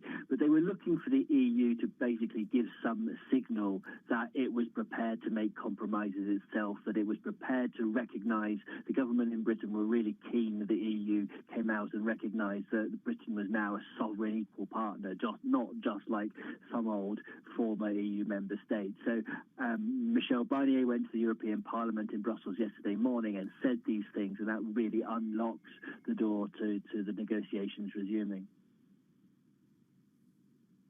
Ian, thank you for running us through that. That's Ian Wishart in Brussels. Let's get to the story around the NASDAQ, because the company says New Jersey's proposal to tax financial transactions will drive investors out of the stock market. The president and CEO, Adena Friedman, discussed that and NASDAQ's latest earnings, which were boosted by higher trading volumes, volatility, and a strong IPO market. We grew 13% on the top line and 20% on the bottom line in the third quarter. And when we look at the catalyst for growth, it is certainly the robust market environment, but also our businesses are leaning into longer-term trends as well. So we have a large technology business that creates markets, as well as reg tech and financial crime technology that supports the industry in managing the challenges of operating in this environment, particularly in the digital environment that we're operating in. Our solutions are very easy to implement and can provide assurances across a diversified and remote environment. And then we also have our data analytics platform and our index franchise that is really leaning into a lot of longer-term investor trends and investor needs from a data perspective. So we have those long-term trends, but then we have the shorter-term backdrop that you mentioned before, with the strong market performance in terms of volumes and and new issuances into the market, as well as market cap. The market cap of the indexes that we operate has also been very strong in the year. So I think short-term and long-term, we're seeing some strong trends for NASDAQ. Just on the trading volumes, Adena, that has really lifted the market services revenue this morning, looking at the figures from you guys. I just wonder, the re-engagement of retail, the contribution to some of the volume there, that shift, have you got any thoughts on that, whether it's likely to stay with us beyond COVID, beyond 2020? Yeah, we are seeing two key trends really driving the volumes in the market this year. The first is market volatility, and that comes from the fact that if investors have different opinions as to what might happen next, they're going to express those opinions in the market, and that creates some more volatility and more volumes. But at the same time, we're also seeing a real change in the participation of retail. It started actually with the online brokers going to a zero commission environment. So that really took a major friction out of the market. And our job as a market operator is to minimize friction in order to maximize investor access. So taking that friction out was certainly a catalyst to the growth of retail investors. And then, of course, with the market disruption in March, it gave them an opportunity to come in on what they would see as opportunities to come in on stocks that had become a lot cheaper on the back of the beginning of the pandemic. So you had two catalysts bring them in. Now, in terms of them staying in the market, I think that we are seeing a new generation of investors coming in. We do anticipate, and the online brokerage firms have also said that they do anticipate continued elevated participation from retail going forward, but it may not be at the exact same levels as we're seeing now. I think there's some that are really riding the current short-term situation, and some that are learning the markets and getting excited to be here. Our job is to make sure that we educate those investors, make sure that they're informed as they're participating in the markets, and we've launched an investor education portal alongside the industry to make sure that this new era of investors stay with us for the long term. You and I could talk for a long time about a whole range of things to do with your company. I'm conscious of the time on the clock, though, because I know you've got a really busy morning this morning, Adena. I did just want to talk about politics just briefly, with 2 weeks to go until this election. Undoubtedly, your success, the success of Wall Street, does draw a divide, a stark contrast with, say, Main Street right now. And I do wonder from your position at the moment if you're worried that your success will make you a target. We're already hearing things about financial transaction taxes. What are the response from you at the moment as a company to those kind of things, Adena? Well, I think specific to the financial transaction tax, we've been a strong opponent to that tax. There have been taxes levied in other countries in the past on financial transactions, and the net result is that investors end up paying more to participate in the market, which of course creates friction, which then drives them out of the market, and that then widens spreads and lowers liquidity. And in today's environment, with the volatility we are experiencing, our job is to make sure we're trying to maximize liquidity to create as stable a market as possible. If you create friction with a financial transaction tax, you're basically driving investors out of the market because they're the ones who will pay the tax. That will then widen spreads and lower liquidity in a time when we need it the most. The CEO of NASDAQ speaking earlier there. Another breaking line hitting the Bloomberg from Poland. The number of new COVID-19 cases has jumped 21% to a daily record of 12,107. And as much as it's not necessarily moving the needle with some of the key benchmarks in Europe, so think along the lines of euro dollar fairly unchanged, this really underscores the wider narrative around the increasing number of COVID infections across the continent. Well, still to come on the show, we're going to get to a development around Apollo. The private equity giant is investigating its co-founder's relationship with Jeffrey Epstein. We discussed the fallout, and we have more corporate earnings as well to delve into. That is next. This is Bloomberg.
Donald Trump isn't suddenly going to protect all of us. He can't even take the basic steps to protect himself. I want to be honest here. This pandemic would have been challenging for any president. But this idea that somehow this White House has done anything but completely screw this up is just not true. That was the former President Barack Obama hitting the campaign trail in person for his Vice President Joe Biden for the first time. He made those comments about Trump's handling of the pandemic in the crucial swing state of Pennsylvania. Well, let's get to the Bloomberg Business Flash again. Some other important developments. Leanne Garens has it all. Leanne. Good morning, Youssef. Unilever's growth accelerated in the third quarter, driven by demand for hygiene products and comfort food. The pandemic fueled sales of ice cream, with the owner of Ben & Jerry's seeing a 4.4% increase in underlying sales. The strong performance echoes results from other consumer companies. British Airways owner IAG is slashing fourth quarter capacity. It now no longer expects to break even during the next 3 months. That is as fresh restrictions are keeping would-be travellers at home. The carrier plans to operate no more than 30% of its usual schedule. It had hoped to be above 50% of normal. And Florida is luring its biggest hedge fund name yet, Paul Singer Elliott Management. Sources tell us the $41 billion firm is moving its headquarters from Midtown Manhattan to West Palm Beach. It joins a growing list of funds moving to the Sunshine State. Florida has no individual income taxes, no estate duties, or capital gains tax. And that's your Bloomberg Business Flash. Youssef. Thank you for that. Now, Apollo Global Management has announced an independent investigation into Leon Black's ties to Jeffrey Epstein. The private equity giant now faces a possible investor revolt after more information emerged about its co-founder's ties to Epstein. Joining us now to discuss this is Danny Berger. Danny, what are some of the details of this investigation then that Apollo has embarked on. So we got word of this yesterday when Apollo filed an 8K with the SEC saying that Leon Black himself asked for this independent investigation. They've hired a law firm, and in the company's words, the law firm, no doubt they say, will confirm what Leon Black has already said about his relationship with Epstein. That is, that it's a professional relationship and that there were no ties between Apollo, the firm, and Epstein. This was purely a professional relationship between Leon Black and Epstein. Now, this really kicked up starting last week. There had been questions about this for some time about the relationship, but last week, New York Times comes out with an article saying that Leon Black wired about $50 million to Epstein in 2008 after his conviction on soliciting prostitution from teenagers. Now, the 8K filed by Apollo doesn't mention that $50 million, and this is really what investors have focused on, as some investors told Bloomberg they're unclear what financial services would have warranted that $50 million wired from Leon Black to Epstein. So, Danny, what sort of investor fallout have we seen so far? So we've heard from a few pension funds that have said they're no longer going to invest new money with Apollo. They're not taking money out. There usually is some commitment with the money that's currently there. But we heard from reports of from a pension system in Connecticut, as well as one in Pennsylvania. The public school employee retirement system are no longer investing new money. Cambridge Associates is a very influential consultancy in the private equity industry, is considering not recommending Apollo anymore to its clients. So this started as a reputational issue for Leon Black, and it's now morphing into a financial issue for Apollo because they depend on these multi-billion-dollar fundraising rounds to get new investments in. And Leon Black himself is acutely aware of this. In a prior earnings call, when someone asked him about his ties to Jeffrey Epstein, Leon Black said that it is of utmost importance to us is our relationship with our investors. Yusuf? Thank you very much, Danny. It's Danny Berger there running us through some of the finer details of the latest developments.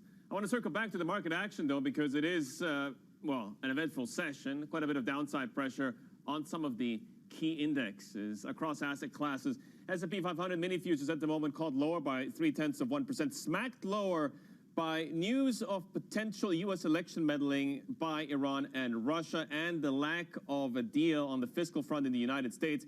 Morgan Stanley says, look, if there is an election plunge in stock markets, go ahead and buy.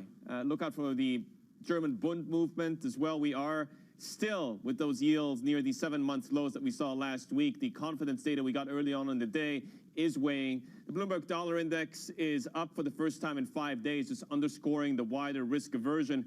And then gold getting a little bit sold off there. Kodak Securities remain buyers on the dip. This is the story in European equities, lower across the board, lower across sectors for the FTSE 100, down about 0.2%. Well, coming up, the chips are hot. ST Microelectronics raises its revenue guidance ahead of forecasts as demand for its semiconductors rebound. Our exclusive interview with the company's CEO is next. This is Bloomberg.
Climate change is the defining issue of our time, so we've redefined how we cover it. With clear data and rigorous journalism, we rise to the scale of the challenge to reveal the breadth of possibility. We look at stories from every angle to provoke debate, spotlight solutions, and make sense of the greatest crisis of our generation. Bloomberg Green, solutions for a changing climate. It is critically important that the markets stay open in this time, as opposed to trying to take breaks in the middle. I think that that'll just push off the situation a little bit, but actually could create other pent-up issues if you do close the markets.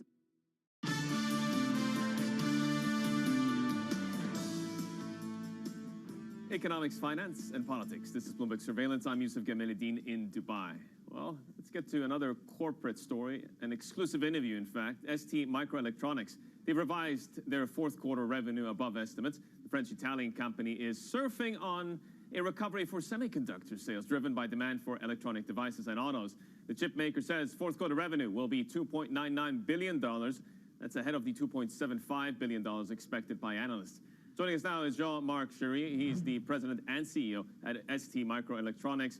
Jean-Marc, I mean, why are you so confident that you're going to be able to maintain this momentum in the recovery through the end of the year into 2021, given the growing number of restrictions by governments to keep the coronavirus in check?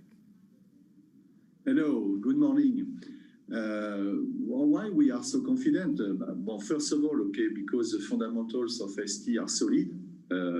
And we are well balanced. Okay, we address the four market: automotive, industrial, personal electronics, and communication infrastructure. You know that communication infrastructure, computer, and personal electronics are driven by the famous work at home effect, and also because many companies want to ensure business continuity. And then on top of that, we are seeing a strong recovery, a kind of V-shape in terms of demand for the automotive market. And last but not least, I would like to really highlight the huge capability of ST to react to the market. Because remember the situation in April, we indicated, to be able to do 9.2 billion, we will land at 10 billion.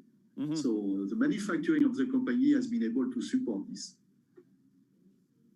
Yeah. I mean, talk to me about the automotive sector, because Germany is not back up to full speed. Japan is still struggling in terms of getting back to pre-COVID levels. What are you seeing in those numbers? Clearly, China, South Korea came back, pre-COVID situation. Then, Europe and America are just restarting. But you know the characteristic of automotive. They are working at zero stock. So immediately when they restart, the tier 2 like semiconductor company, we immediately see a peak of demand. So this is exactly what is happening. What about some of the new product launches in telecommunications? I'm thinking along the lines of 5G handsets, but also, of course, the Apple iPhone. I mean, how much of a driver of additional growth is that likely to be? And maybe it even offset some of the weakness in other parts of your business. It is clear that Apple is playing an important role in our capability to grow Q4 versus Q3. But you know, I never comment in detail. But yes, ST, we have a nice content, in the new platform, and that's the reason why, it is contribute, to our guidance of Q4. This is point number one. Then on communication infrastructure or other handset. Yes, 5G demand is important.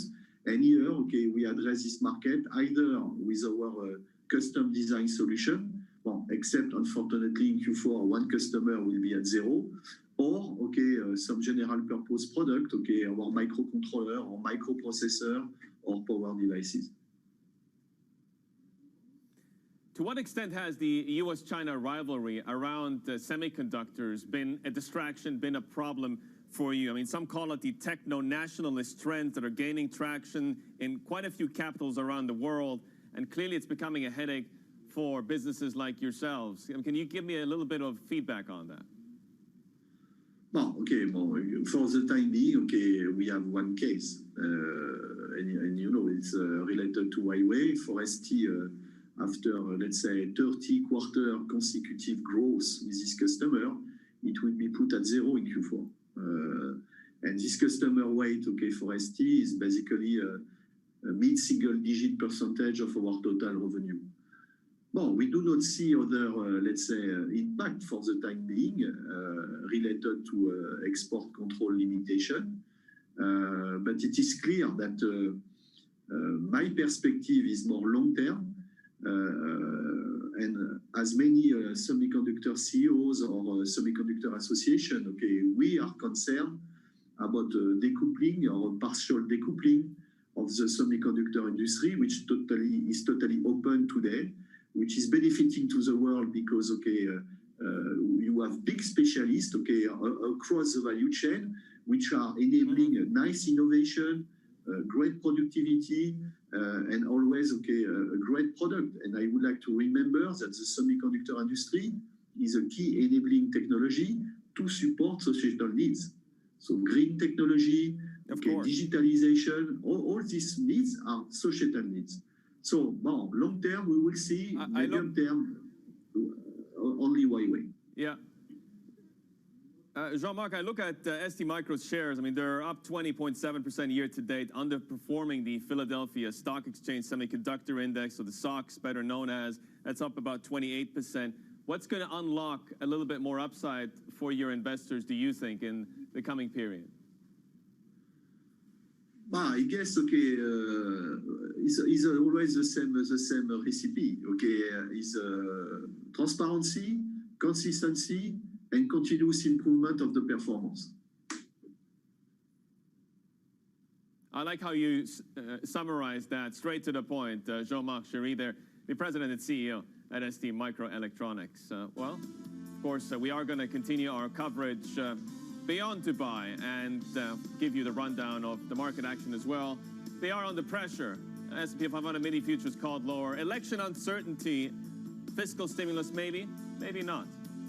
This is Bloomberg.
Another day of risk off across the financial markets. We bring you special coverage of all the price action and implications here on Bloomberg Television.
This morning, the check, well, it is pound sterling, but it is not in the mail. The Chancellor, in the next hour, he will provide a statement on a new scheme for a lockdown nation. The scheme is, quote, evolving. It is, quote, absolutely bonkers. That's what Anna said about me yesterday. Markets stay churn. Stocks, well, they struggled to find a bid this morning.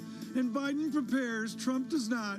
Will there be a muted response to tonight's grand old debate? Good morning, everyone. Bloomberg Surveillance. Tom Keene in New York. Anna Edwards in for Francine Lacroix in London. Kevin Cirilli in Nashville. And Anna, I am absolutely bonkers over the British press trying to figure out how they're paying for what appears to be some form of national lockdown. It's an odd debate with the Chancellor speaking. Right, well, we are waiting then for the Chancellor to speak, to give more details. They want to avoid national lockdown, so we've gone through this series of regional lockdowns that get ever more intense in various parts of, well, certainly Wales, if you're talking the whole UK, and Scotland, also the north of England. So that's how it's sort of regionally playing out. And what we're going to be looking for today is further details of what is available at various tiers of lockdown from the Chancellor. Okay, so if I ferry across the Mersey, I go from tier 2 to tier 3, and as the basic idea, as the Guardian writes up this morning, it's a London-centric London trying to make rules for the North. Right, and this has opened up decades-old tensions between the North and the South. There are clearly tensions on that front that have been opened up by the pandemic. The extent to which London can force its will on places that have been very much marginally, slightly devolved, if you like. So new mayors have been appointed in the last few decades, and now is the real test of these guys as they come to the fore, really for the first time. There was discussion of devolving me out of the House last night. With our first word news in New York, here's Ritika Gupta. Morning, Tom. Anna, the second and final presidential debate is tonight in Nashville. It's one of the final high-profile chances for President Trump to change the narrative of the campaign. Polls show him losing to Joe Biden. Debate rules have changed. A candidate's microphone will be muted at times when the other candidate is speaking. The president has complained that this is unfair. He says the same thing about the choice of topics and the moderator, which is NBC's Kristen Welker. House Speaker Nancy Pelosi and Treasury Secretary Steven Mnuchin have made further progress on a coronavirus stimulus package, but Senate Republicans are reluctant to embrace any deal that's led by Pelosi. Language for the bill would have to be drafted by the weekend if lawmakers are to vote on it before Election Day. And Democrats on the Senate Judiciary Committee plan to show their unhappiness with Supreme Court Amy Coney Barrett. They will boycott today's vote to advance the nomination to the full Senate. Republicans have a majority on the panel, so the move won't prevent the nomination from moving ahead. And in the UK, Chancellor of the Exchequer Rishi Sunak reportedly will give more help to businesses affected by the coronavirus. According to the Financial Times, Sunak will announce more funds for firms under Britain's Tier 2 virus rules. Those require pubs and restaurants to close by 10 p.m. and bans mixing between separate households indoors.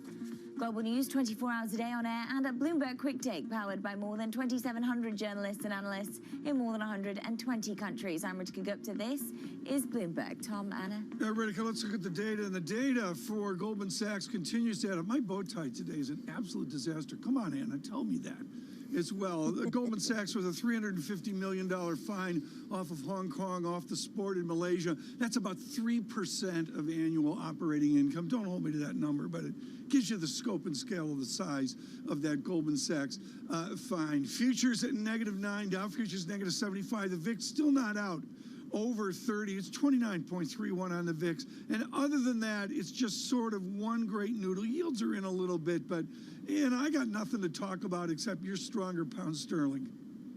Well, that's certainly a feature of the last 24 hours. It surged yesterday considerably. Today, a little bit weaker. 130 though, around 131, around there or thereabouts. In terms of stocks here in Europe, we're weaker. We're weaker for a fourth day. Concern around the virus. Concern around a contested election in your part of the world, Tom. Yeah. That seems to be weighing on sentiment. And of course, we have had reporting season getting into gear here in Europe. And so I put Unilever in here. 0.5% isn't bad on a day when European equity markets move to the downside. They make a nice mix of cleaning products and ice cream, both of which apparently we need to get us through pandemics. Tom, let us get into a conversation with our next guest, though. Peter Shafrick, RBC Capital Markets Global Macro Strategist, who joins us. And Peter, we heard from Tom there a little bit about the expectation as to whether we'll hear from the Chancellor this morning a little bit more on support. From a big picture perspective, looking at the UK as a whole, what is it that we want to get a sense of when we hear from the Treasury, when we hear from the Chancellor, how much there is a willingness to support households, I guess, through the winter? Yeah, first of all, good morning, and Tom, I really like your spirits this morning. So look, I mean, the two big problems, well, there are many problems, but the two big problems that the UK currently faces where the Chancellor can do something is, on the one hand, the employees that are being impacted by this, and we've seen earlier that he rolled out this follow-on scheme after the furlough scheme will close, so that part has been taken care of, and we can have a debate about whether that's sufficient or not, and I certainly would think not. And then the other part is, of course, the employers, and particularly sort of the smaller companies that are struggling badly. And we had a support package in the early days of the pandemic, but obviously time has moved on, and there's lots of companies that now, particularly after we have renewed forced, I don't want to say closures, but forced restrictions that weigh on businesses, that they need their support. So I think this is really what we're looking for. And when you sort of can follow the press, what has been said overnight, then it's going to be a bit more all-encompassing than just those in the Tier 3 areas, which currently are still a relatively small part, of course. Right, and this is interesting, I suppose, from a global perspective, because you've got here a Chancellor dealing with the disincentives or the unexpected consequences of some of the support programs he's already put in place, and perhaps there are other policymakers globally also dealing with those challenges. If you make it too attractive to have your business closed versus keeping it a bit open, then perhaps that provides some disincentives, and maybe that's what policymakers in various parts of the globe are trying to deal with at the moment, Peter. Well, that's certainly one of the elements, and I would probably bring in another one, which is the whole cost of it, and particularly here in the UK, less so on the continent of Europe, but particularly here in the UK, we already have a lively debate about the costs of the entirety of the programs and how it will be taken care of. So I think particularly the Treasury over here seems to be very, very cognizant of that. So therefore, I think I'm really curious to see what exactly the details will be of the new announcements. Peter, buried in your good research note is a real thought for next year, and of course this was driven forward by a member of the Bank of England in the recent days, which is likelihood, probability, or the courage, the fear of negative rates in 2021. Is it actually feasible for the United States or the United Kingdom where it remains untouched? So I would definitely, thank you for the question. I think it's a brilliant question, but I would definitely separate the two jurisdictions that you just mentioned, because I think the structure, particularly of the money markets or the financial industry in general in the US, is very different to how it is on the continent and of Europe and also in the UK. So for the US, I don't think that this is going to be a live debate anytime soon. But for the UK, it's very different. We know that out of the 9-member strong MPC, there's 3 that have publicly come out and have said they haven't said they would vote for it, but they have said they are in general supportive of the idea. We know there's a few others, and we get to hear from 2 of them today that are sitting a bit more on the fence. But we definitely, as a House, we think that negative rates will be implemented in 2021 in the UK. Does the United Kingdom have a money market fund or money market portfolio structure that can withstand that call? Well, in contrast to the US, it's much, much more bank-based. So it's much more, it looks much more like the continent of Europe, where the vast majority of term deposits and overnight deposits, particularly by retail accounts, are being held in banks rather than in money market instruments. So therefore, I think what you do with that, you force some of the costs onto the financial system, and the idea is that it can bear it. Whereas in an institutional setup where you have money market funds, the risk is that funds are being withdrawn very quickly, and then the system comes crumbling down. So that problem doesn't really exist either on the continent of Europe, and we've seen that, or in the UK. So, Peter, you think that we will see negative interest rates in the UK.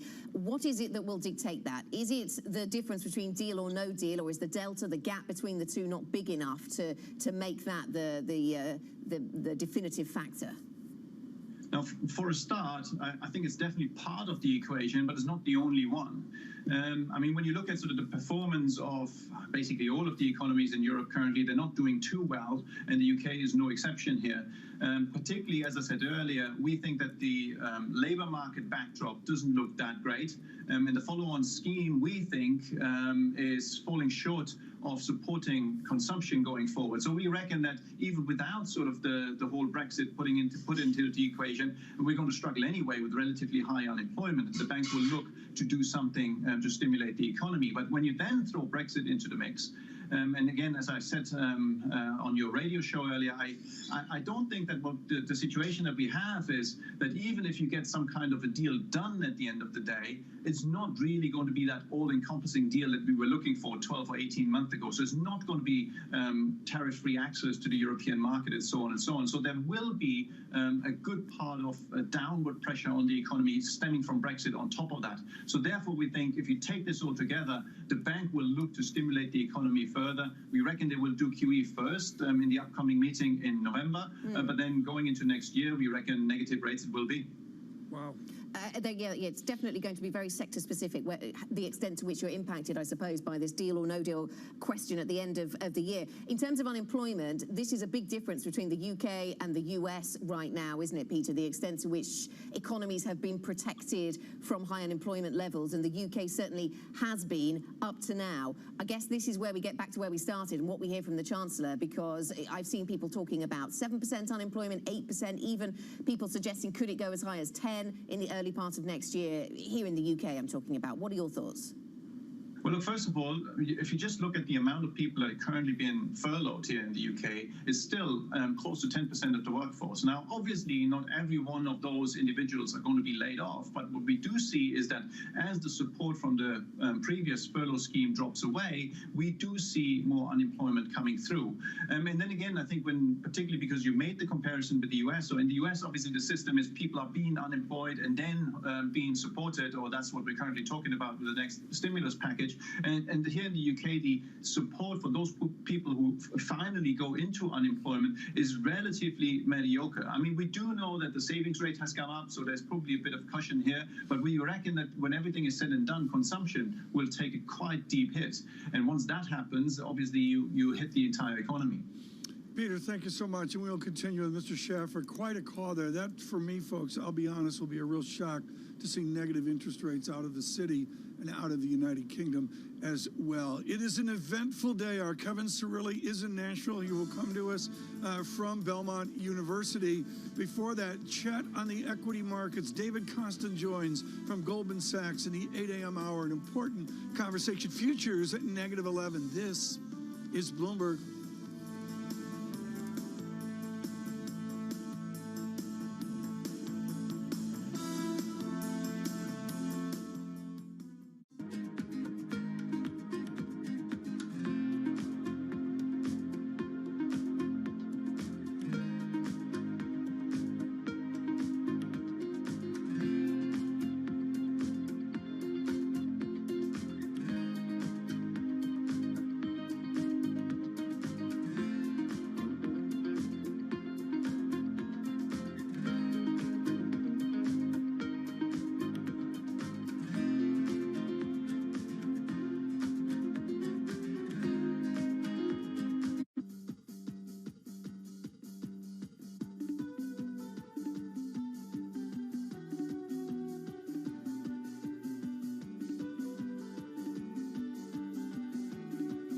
This is Bloomberg Best, your weekly review of the most important business news, analysis, and interviews from Bloomberg Television around the world. Ken Burns, welcome to Bloomberg Big Decisions. We have always been a mixture of things.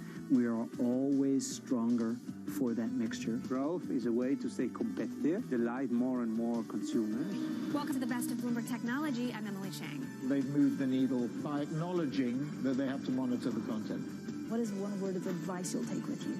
Learn how to listen. And that is certainly something that has served me well. Ankiti, where do you go from here? It's a huge market, it's a huge opportunity. I want to go 100x from here. Our philosophy is to partner where we can and stand apart when we should.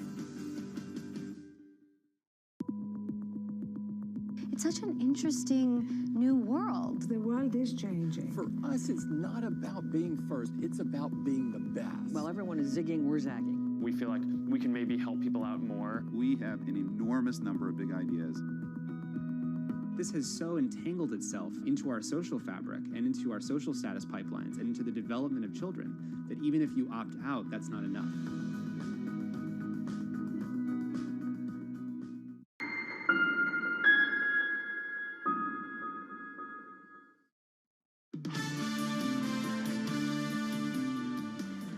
You're getting this big bounce back in the third quarter from the very bad second quarter, of course. And, you know, I think the natural assumption is that you'd have well above trend growth again in the fourth quarter and in the first quarter following on. Managing the message, I should say, the gentleman from St. Louis, who's always interesting, there's no question about that, Mr. Bullard of the St. Louis Fed. Peter Shafrick with RBC Capital Markets with us, and of course with his call for negative interest rates in the United Kingdom here in the vicinity of 2021 is with us right now. Peter, all this is fine, and all the economic talk is fine, and the 47 Fed officials that spoke yesterday. What do you then do in fixed income if that is the outlook and that is the call? I mean, negative interest rates tells me price up, yield down. That's a good thing, right? Well, it depends on who you are, of course. But yes, we do think there is still scope for performance, particularly in the short end of the UK market, but also feeding down the curve. Because again, if I may, for completion's sake, I just mentioned it, but we do think that before a call for negative interest rates would be made, we would get another round of QE. So we've got the bank meeting coming up soon, and we think the QE envelope that's running out, the current envelope is running out at the end of this year, will be increased by 100 billion. So if I look at what's priced in the short end currently, we price in somewhere between 18 and 20 basis points of rate cut. I think that if the market sort of starts to become really convinced that negative rates are coming, that will be closer to 30, 35 from here. So I think there is still significant potential in the UK fixed income market. Is dividend growth, and in Europe there's less dividend growth than there perhaps is in the United States, but is dividend growth a yield proxy? Well, I guess it is in certain sectors, of course. But one of the things, particularly as you mentioned dividend, that we have to keep in mind, particularly over here in Europe, that some sectors, particularly the financial sector, have been curtailed in what they can pay as their dividends. So obviously that has brought the metric, it has distorted the metrics temporarily to some degree. But overall, I think you can use that to some degree as a proxy. It's not been a great year, perhaps, for income investors, Peter. If you're looking for yields around Europe, certainly the oil companies and the banks put those together. That's a big part of the FTSE 100, or it used to be. And those have been sectors that have typically paid out those big dividends, and things have changed there. Where do income investors go now, Peter? Well, I mean, if I stay, for instance, for 1 second in the fixed income market, I know you were trying to go to the equity market, but if I stay for 1 second in the fixed income market, what this entire environment means to me is that the entire push out the yield curve and up the credit spectrum, that will continue. And so you will continuously see pressure on all sorts of fixed income spreads, be that in, let's say, sovereign credit or proper corporate credit financials, as we have seen for quite a while. And then, of course, if you go out of the fixed income world, I mean, all of those that, as Tom was just mentioned, that do still pay relatively healthy dividend. I think that's part of the proxy for these kind of investments too. And I reckon in an environment where rates will stay low for years, and growth is going to be hampered, at least in the near term, these are instruments that will continue to shine. I'm just drawn to a headline we have across the Bloomberg from the Bank of England chief economist Andy Haldane. Taps into the conversation we were having with you earlier, Peter. Haldane says he has nothing new to say about Bank of England negative rates. So maybe we draw a line under that one. We thank Mr. Haldane for watching this morning. Yeah, absolutely. It's as if he felt the need to respond. Nice to give him that right of reply, perhaps. You were talking there about the credit spectrum, Peter, and I wonder where your appetite lies along that credit spectrum, because some guests say to us, look, big companies, even when things are going to get tough through the winter, they can go to the markets, they can look for they can issue debt there. That's not the place to worry. It's more the small, medium caps. What are your thoughts on credit? But I think that's absolutely right. So the further into the big companies, relatively secure investments you're going, the safer it is, obviously, even in these times. And we have seen that, of course. If you look at sort of how it's been tilted, high yield, relatively speaking, of course, hasn't been as supported as, let's say, the larger companies. And in fact, you know, if I sub sovereign credit into the mix, if you've just seen sort of how, for instance, the EU deal has performed. And so all of these kind of deals, they're being sought after. But I think you're absolutely right. And that's one of the key reasons, I think, why the Sunak announcement is also so important. The smaller companies, those with that outstanding in the public market and those without, those are the ones that struggle more in this environment, no doubt. And so our conversation goes full cycle. A very nice full circle. Sorry, Peter. Thanks very much for that. Peter Shafrick, RBC Capital Markets Global Macro Strategist. Coming up on Bloomberg Markets, James Fidling, who's the Dow CEO, of course, Dow Inc. CEO. That's at 2 p.m. New York time, 7 p.m. in London. This is Bloomberg.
CPG history, their experience, and really how we might be able to combine together to really create this fantastic public company. And so we kind of got into the SPAC thing a little bit before it became such a hot method of going public.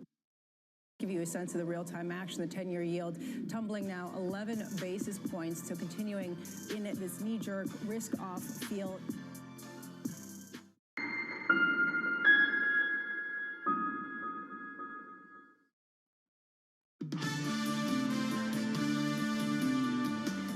This is Bloomberg Surveillance. I'm Ritika Gupta with your Bloomberg Business Flash. It was a fifth straight quarter of profits for Tesla. The electric car maker easily beat Wall Street estimates, and the company says it's on track to deliver 500,000 cars this year. The earnings streak could add momentum for Tesla's inclusion into the S&P 500 index. Shares are up more than 400% this year. Another fine for Goldman Sachs over the 1MDB scandal. This time, regulators in Hong Kong have fined Goldman $350 million. They accuse the firm of serious regulatory failures involving the Malaysian fund's bond offerings. Earlier this week, the U.S. Justice Department fined Goldman $2.8 billion in the 1MDB case. And it's one of Hollywood's biggest flops. The short video upstart Quibi is shutting down just after 6 months after launching. Movie mogul Jeffrey Katzenberg raised $1.8 billion from investors, but the format of big stars appearing in short videos never attracted enough viewers. Backers included Disney, Warner Media, and Goldman Sachs. And that is your latest Bloomberg Business Flash. Tom Anna. Thanks very much, Ritzka. Ritzka with your business flash. Back to the data then, Tom, and we've got European equity markets under pressure, down 0.7%, down for a fourth day in a row. A cocktail reel of election, contested election concerns, profitability concerns perhaps for European businesses, although perhaps that was a highlight, and really ongoing virus concerns throughout Europe. Very good, Anna. A little bit of data, but also an incredibly important headline. This is out of India. They are going to do what they've said they're going to do, which is a lot of money towards $2 a shot for vaccine. Can you imagine if they would do that towards $4 a shot in the United States or $5, whatever? But that's a really important headline in this pandemic. And we say good morning to Peter Hotez of Baylor in Texas, who's been leading this low-cost charge of a vaccine. Futures at -11, they deteriorate. Dow futures -7. Thomas Gift from UCL on Nashville. This is Bloomberg.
coverage of the final presidential debate Thursday at 8:30 p.m. Eastern Time here on Bloomberg Television and Radio.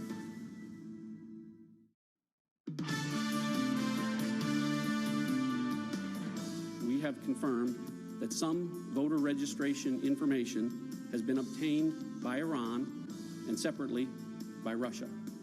This data can be used by foreign actors to attempt to communicate false information to registered voters. The gentleman from Texas, suddenly last night, we're going to get to the debate here in Nashville, and we're thrilled that Thomas Gift is with us of UCLA right now for interpretation.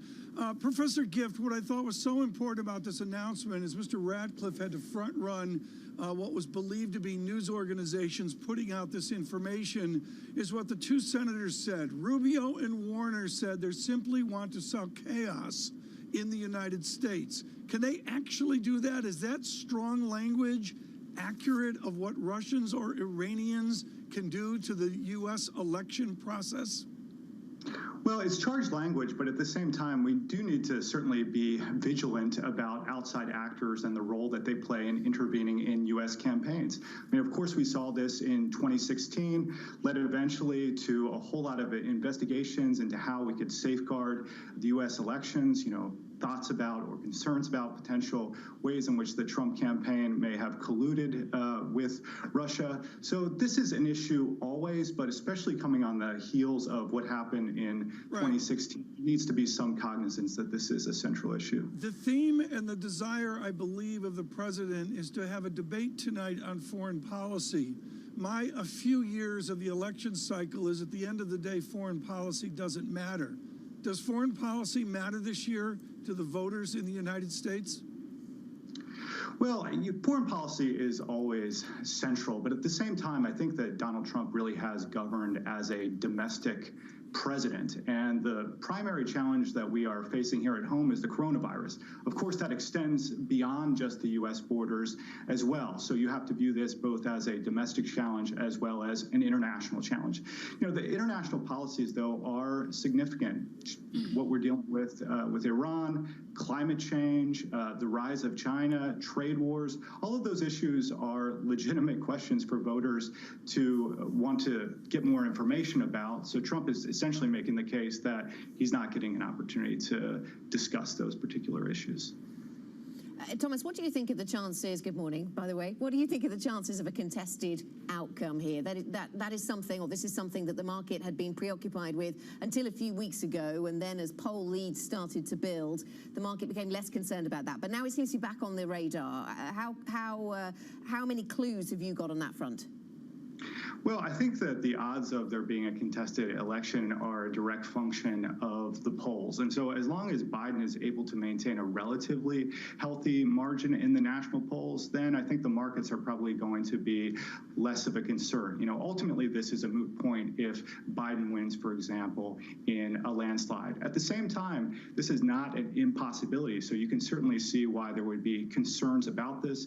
Both sides will be lawyered up in the event that there is a close outcome. And of course, one of the things that Donald Trump said was that he wanted to push through the confirmation of Amy Coney Barrett into the Supreme Court so that she could rule on any potential election-related case. So it's certainly the case that both sides in this are, at the very least, going to be primed and ready for a close election outcome that's going to be adjudicated in some of the courts that ultimately could lead to the U.S. Supreme Court.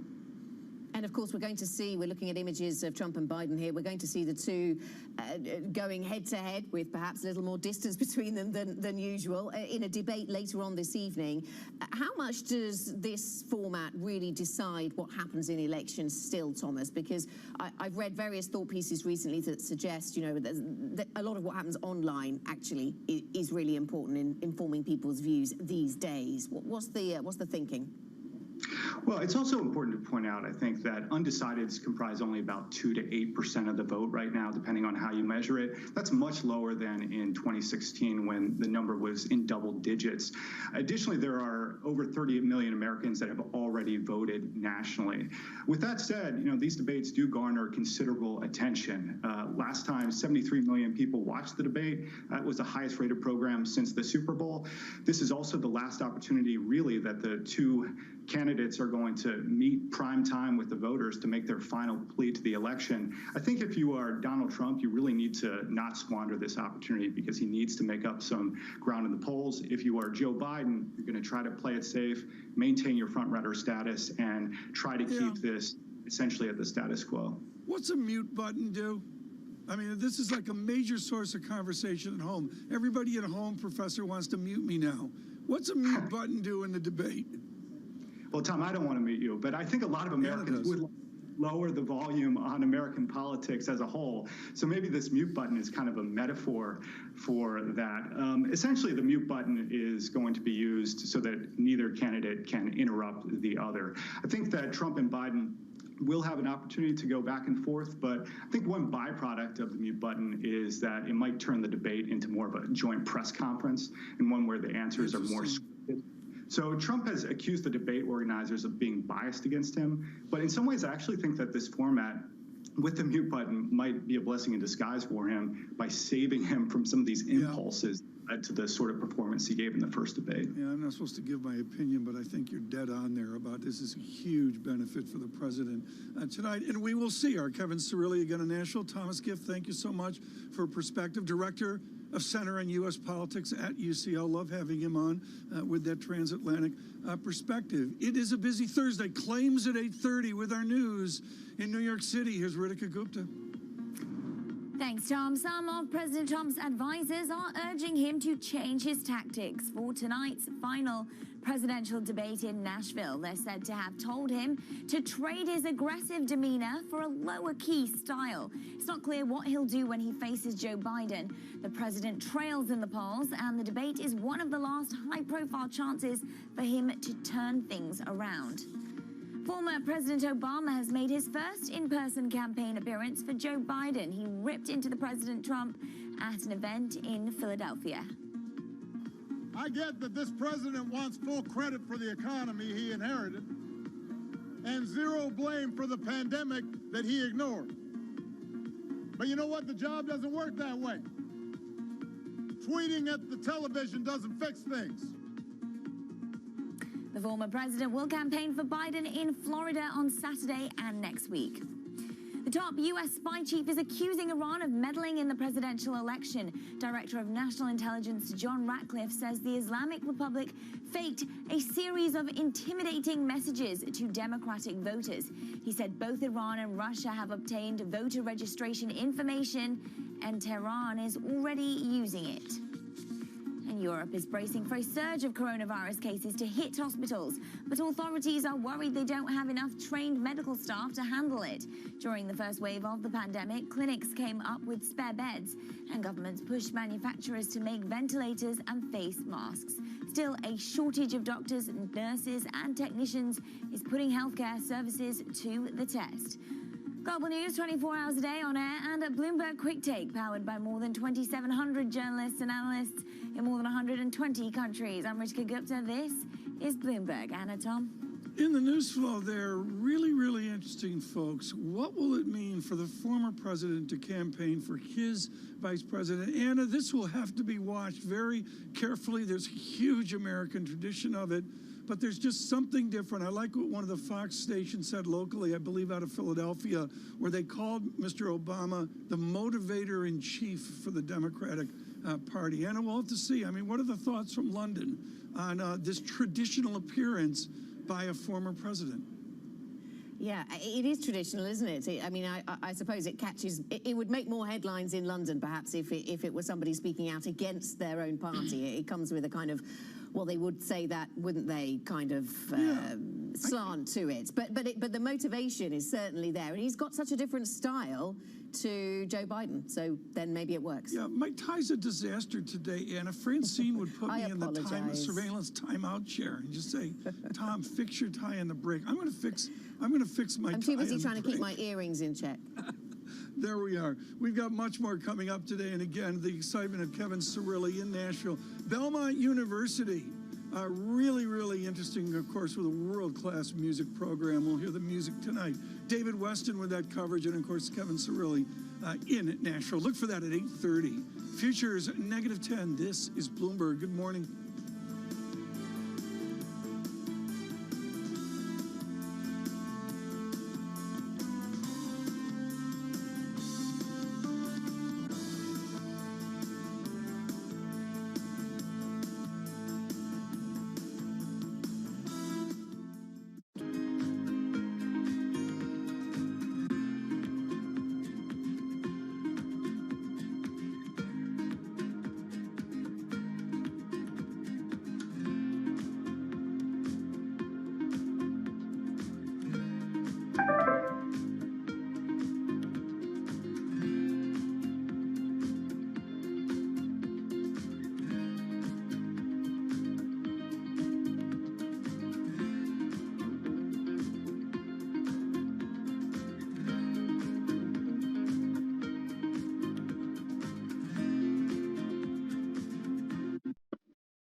Retail, I think, is strong. We see a lot of people ordering online or going to the grocery store and buying and eating at home. We just don't know what restaurants are going to do this year in the state of Florida, which is the largest consumer of the crab.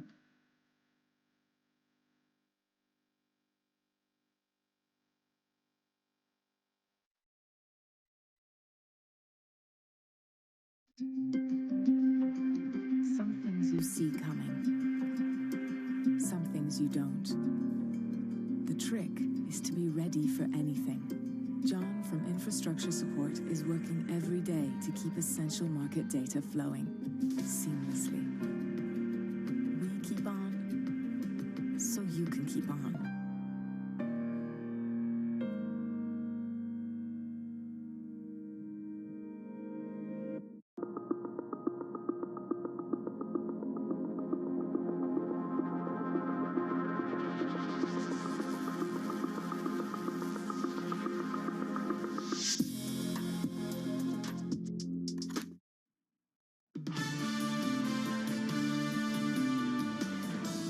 This is Bloomberg Surveillance. I'm Anna Edwards in London with Tom Keane in New York. Francine Lacroix is off today. Now, the UK and the EU are to resume talks over a post-Brexit trade deal, less than a week after Boris Johnson suspended the discussions. Britain's chief negotiator David Frost tweeted that negotiators will arrive in London today to begin intensive daily discussions.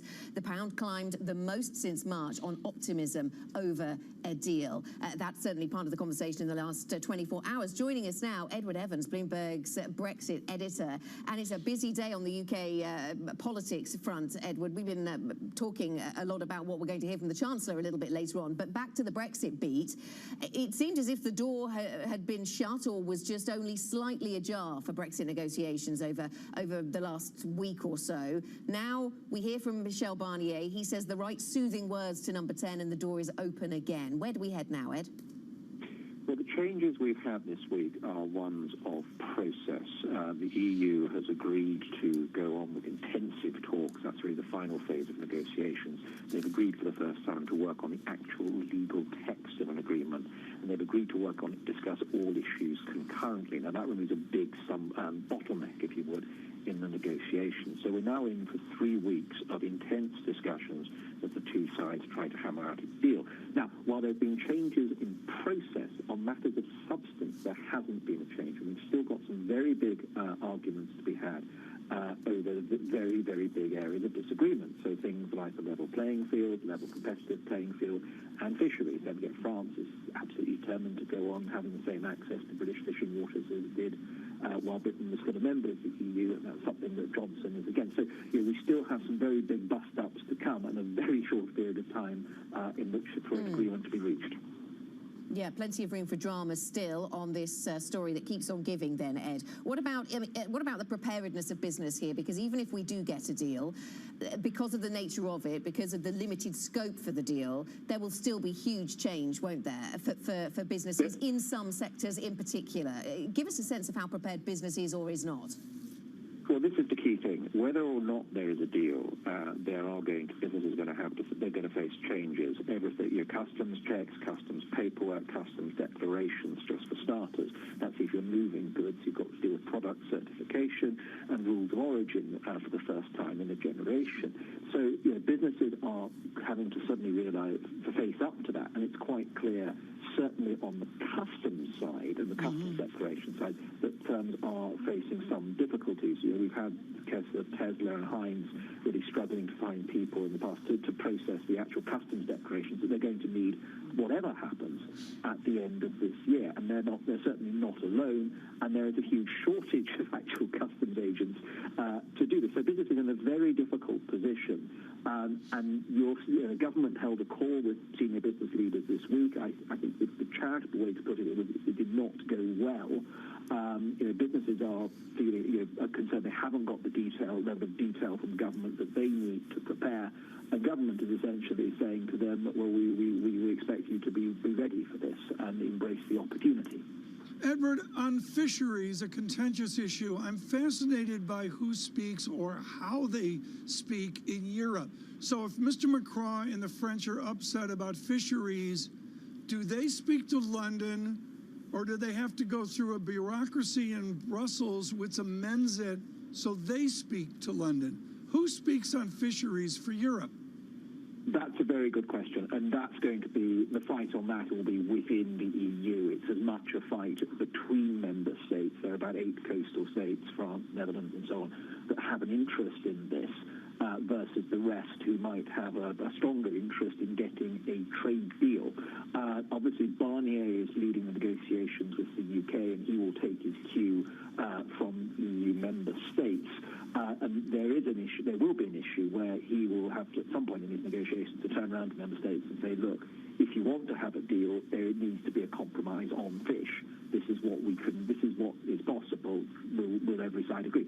And it's not impossible. I don't think you can rule this out, that Macron comes into at the latest in the next 3 weeks and stages some grand protest on fish. Don't forget, we've had protests from Macron before in these Brexit negotiations, so he certainly has formed in that regard.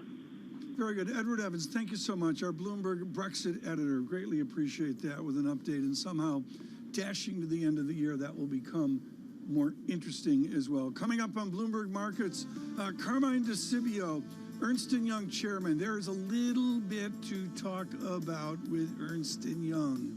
They are unfortunately in the news in the 3 o'clock hour. This is Bloomberg. Good morning.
Ada 3 kelompok pengungsi tersebut yang sudah berpencar arah.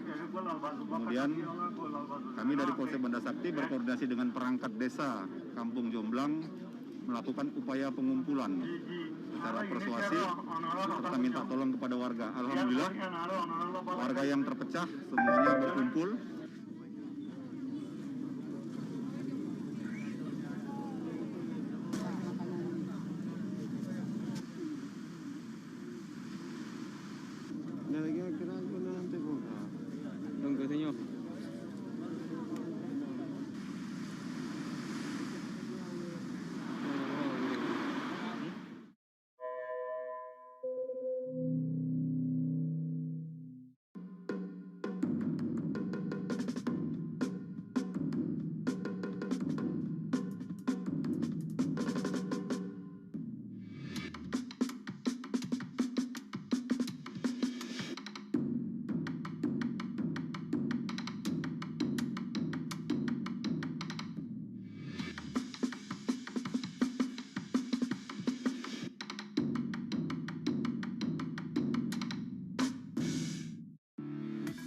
explore the trends, investments, and competition of the European ETF industry. Join us on Bloomberg ETF IQ Europe.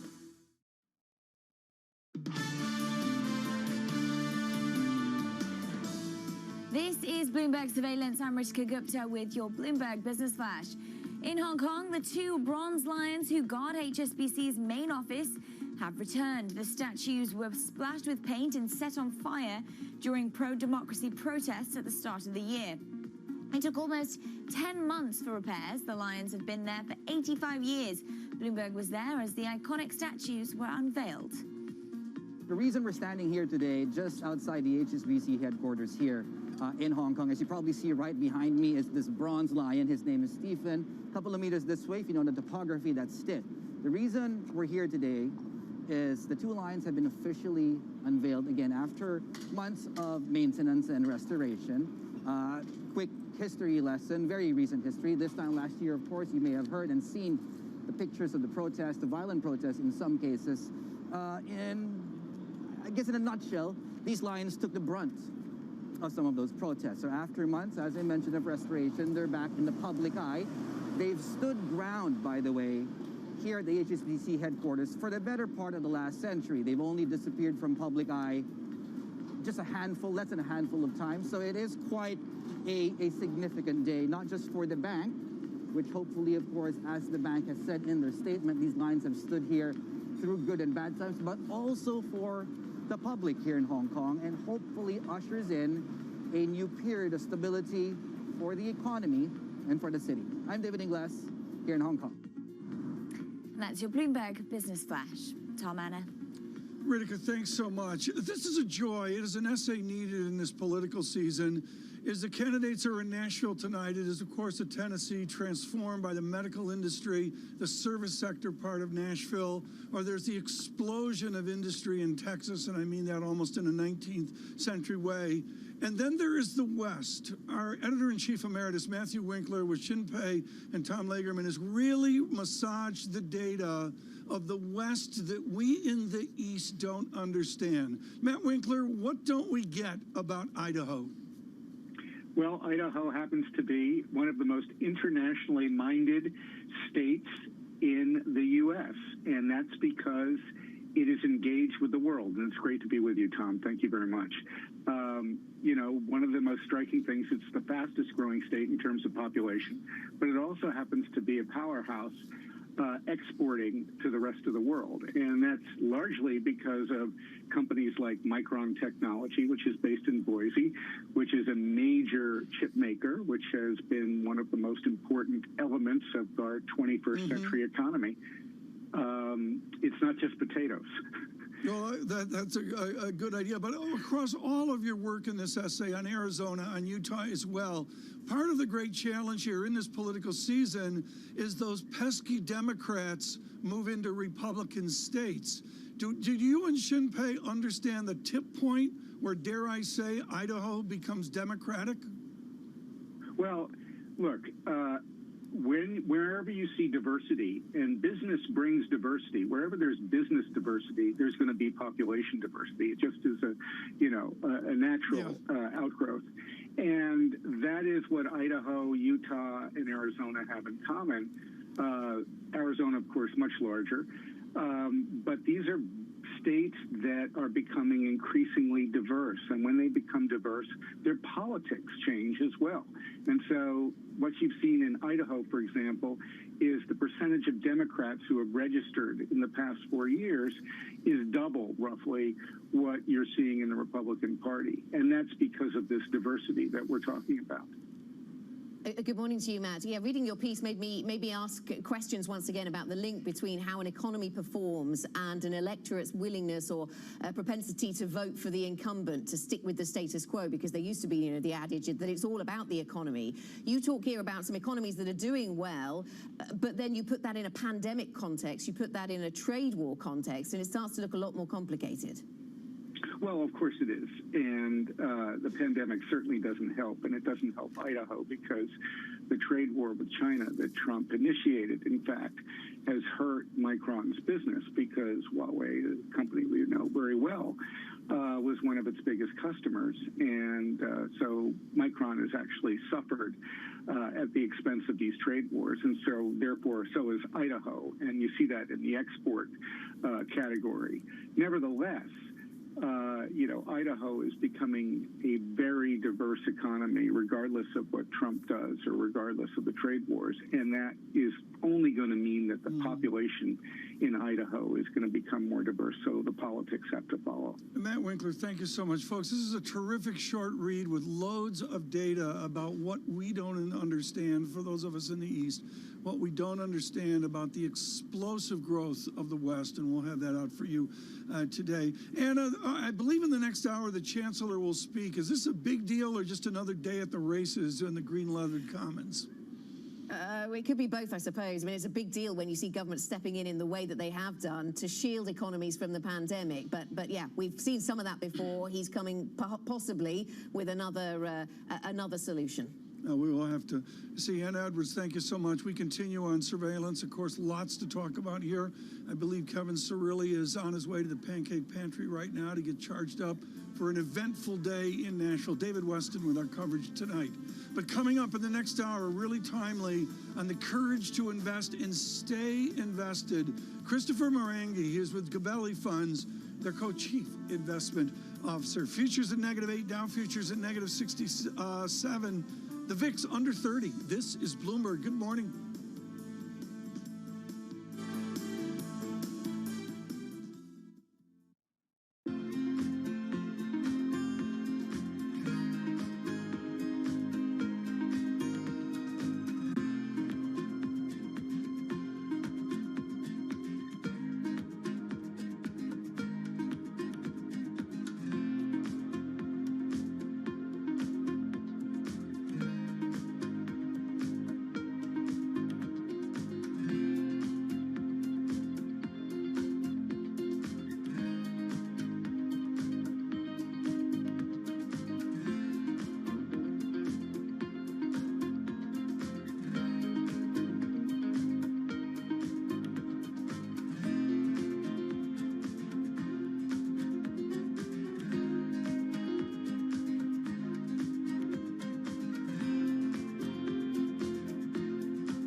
Women leaders were actually better at controlling the deaths from COVID-19. Do you think out of this pandemic, we'll see more countries be willing to elect female leaders? When we look at women leaders, we tend to project on them baggage that they shouldn't bear. Women are given an opportunity when no one else wants to do the job. Women had a very clear objective. They wanted to save lives. The women leaders, if you look at their careers, have also built up a level of trust. In fact, women have to be better at communication in order to be elected as leaders, whereas this doesn't hold true for men. We need to get those sexist stereotypes out of our head and give women a fair run for leadership. Trying to change the stereotypes about women is not only the business of women, but men have to be part of it. When opportunity knocks at the door, don't say, blimey, I've still got my pajamas on. Say yes to stuff and it will take you interesting places. We're clearly going through some very unusual times and, enormous difficulties getting groups of people to agree on things. From Bloomberg's European headquarters in the City of London, join us on Leaders with LACWA.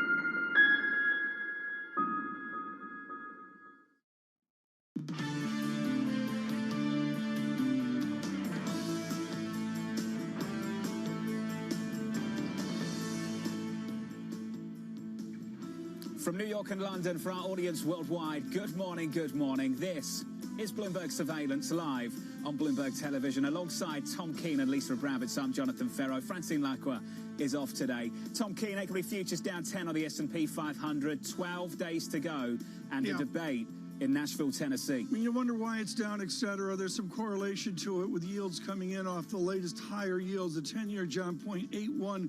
I'm going to suggest, yes, there's a political focus, but you've got to keep your eyes on all these correlations within the markets with the various economic data. Don't forget, I know Lisa will mention this, 8:30 this morning, claims, which speaks to the agony of so much of America. 25 seconds into the program, we've got to get to Lisa's favorite topic, stimulus talks down in D.C. It's a rolling 48-hour deadline, Lisa. I think that's what it is, just a rolling 48-hour deadline. And are we going to continue to attribute market moves to this ongoing rolling deadline with the same story underpinning it? Mitch McConnell doesn't want it. Stephen Mnuchin and Nancy Pelosi both do, and they're trying to narrow their differences. They've been narrowing their differences for months now. They don't seem to be that much closer. I do think, though, there is a political question underpinning today's market, which is, are people second-guessing their dismissal of a contested election? Does some of the interference raised yesterday possibly increase the chances of a messier election season than perhaps some people are expecting?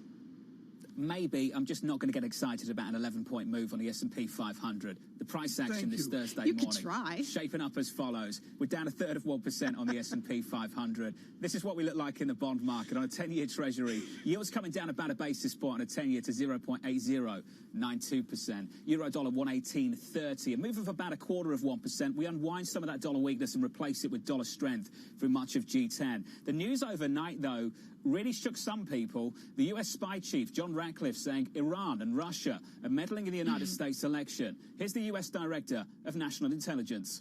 We have confirmed that some voter registration information has been obtained by Iran and separately by Russia. This data can be used by foreign actors to attempt to communicate false information to registered voters. The Director of National Intelligence, John Ratcliffe, on attempts from Iran, Russia, interfering with the United States election. Tom Keene, the news overnight, not a surprise to many people that this is happening. Well, no, not a surprise. To be clear here, Mr. Ratcliffe, in a rush press conference, supposedly got out front of news organizations that were going to break this news in some manner. Again, there's some certain national security secrecy here, John, as well. What I would note also within the zeitgeist this morning is the idea of the president's upset with his attorney general and his FBI director. I'm not sure how that'll play in tonight, John. I imagine it'll play in tonight anyway, Tom Keene, because we know that the president wants to make tonight about foreign policy in a big way. And I think every opportunity the president gets, he'll be going there. And I think this gets very personal very quickly on Ukraine, on the situation with the former vice president's son. That's going to come up repeatedly, Tom, and I think we already know that. Yeah, I agree with you. We do. And, of course, the mute buttons, like what we have on surveillance, will be instituted tonight as well. Right now in Nashville, Kevin Cirilli, our chief Washington correspondent, 57 minutes away from the opening of the Pancake Pantry, best diner in America, Pancake Pantry, right by Belmont University as well. Kevin, I want to get to the emotion of the moment. The vice president has been preparing. Reports are the president does less preparation. Is this a president who comes in organized, or is he a president who comes in distracted and will proverbially wing it? Organized. This is a president who previously, when he has had his political back up against the wall, especially as it relates to presidential debates, typically the bar being so low for him now, he has an easier bar to clear than Democratic presidential nominee Joe Biden. As it relates specifically to foreign policy, two emerging themes here. Jonathan, you mentioned the Hunter Biden issue. That is without question going to come up at this night's debate. Now, the way in which the president, I'm told, is going to go about that political attack will be somewhat different than what happened at the earlier presidential debate. But from a long-term perspective, here's why this attack resonates. Because it really raises and rallies the conservative hawks as it relates to U.S.-Russia relations in the long term. Should Joe Biden defeat President Trump, it continues a narrative that Democrats are weak on Russia, which is a resurgence of a theme that we saw really go out the window with the president in office. In contrast to that, look for Joe Biden's campaign, particularly Joe Biden himself, to raise the issue of foreign interference. You mentioned Director of National Intelligence John Ratcliffe and that press conference yesterday, the politics of the moment truly influencing the rollout of what was announced in terms of foreign interference like Iran, like Russia, hacking into voter registration. And that is going to be something that the Biden campaign says that the Trump administration did not do enough to better protect. Kevin, that's the substance. Let's talk about the tone, the mood of the room. Have you spoken to the team in the Trump campaign about the approach of the president, the compare and contrast with last time around? Does he back off a little bit? And who's the audience? The audience right now is, as well as the, yes, I have, and two things. The audience right now is the base, but it's also even moving more towards battleground states like Wisconsin. There's a Fox News poll out that has Trump down to Biden 44% to 49%. That just came out. That's somewhat outside of the margin of error. You move to Pennsylvania, 45% to Biden's 50%. And then in a state like Michigan, 40% to 52%. These are Fox News polls. So the president, from a polling perspective, has to better make inroads in terms of the industrial and the industrial belt pathway that really propelled him to get in 2016 to the White House. That's his audience tonight. Kevin, the hot button issue is the mute button and how it will be deployed. There will be a way for the moderator to silence each of the candidates. How are their guidelines? How is this being framed to protect the moderator from alleged interference or silencing some of the candidates with a political bent? Well, two things. First and foremost, it will not be an issue unless President Trump wants to make it an issue. If the president's strategy is to make it about the moderator, to make it about political institutions, then that will be a common thread that we see. However, the second point is if the president's strategy is to draw a policy contrast or to appear more presidential, to win over suburban female voters, for example, then that likely will not come up. But in terms of, to go behind the scenes for a second, it is intensely common for presidential campaigns to battle it out behind the scenes with the debate commission over rules, over microphones, over whether or not they will be standing and sitting. And that is a long storied history. What's uncommon is to see this play out so publicly and so last minute up until, the opening, not the opening bell, the kickoff, so to speak, of a debate. It is the part of a siege mentality that this campaign is trying to generate. Kevin, it's great to catch up, sir. Looking forward to catching up through the day. Kevin Cerulli there, Bloomberg Chief, Washington correspondent. Tom Keene, we have seen some surprising polls over the last month or so. Yeah. Wow, did we get one from Texas yesterday. Quinnipiac showing the president and the former vice president tied in Texas, Tom. Yeah, just unbelievable. A month ago, it was a 5-point lead. Right. It's come all the way in. And Quinnipiac is a very respected polling service. But with that said, John, I really have trouble with the granularity and the certitude of the polls. I'm looking at some of the sums, and to be honest, in the last couple days, the president has done better than the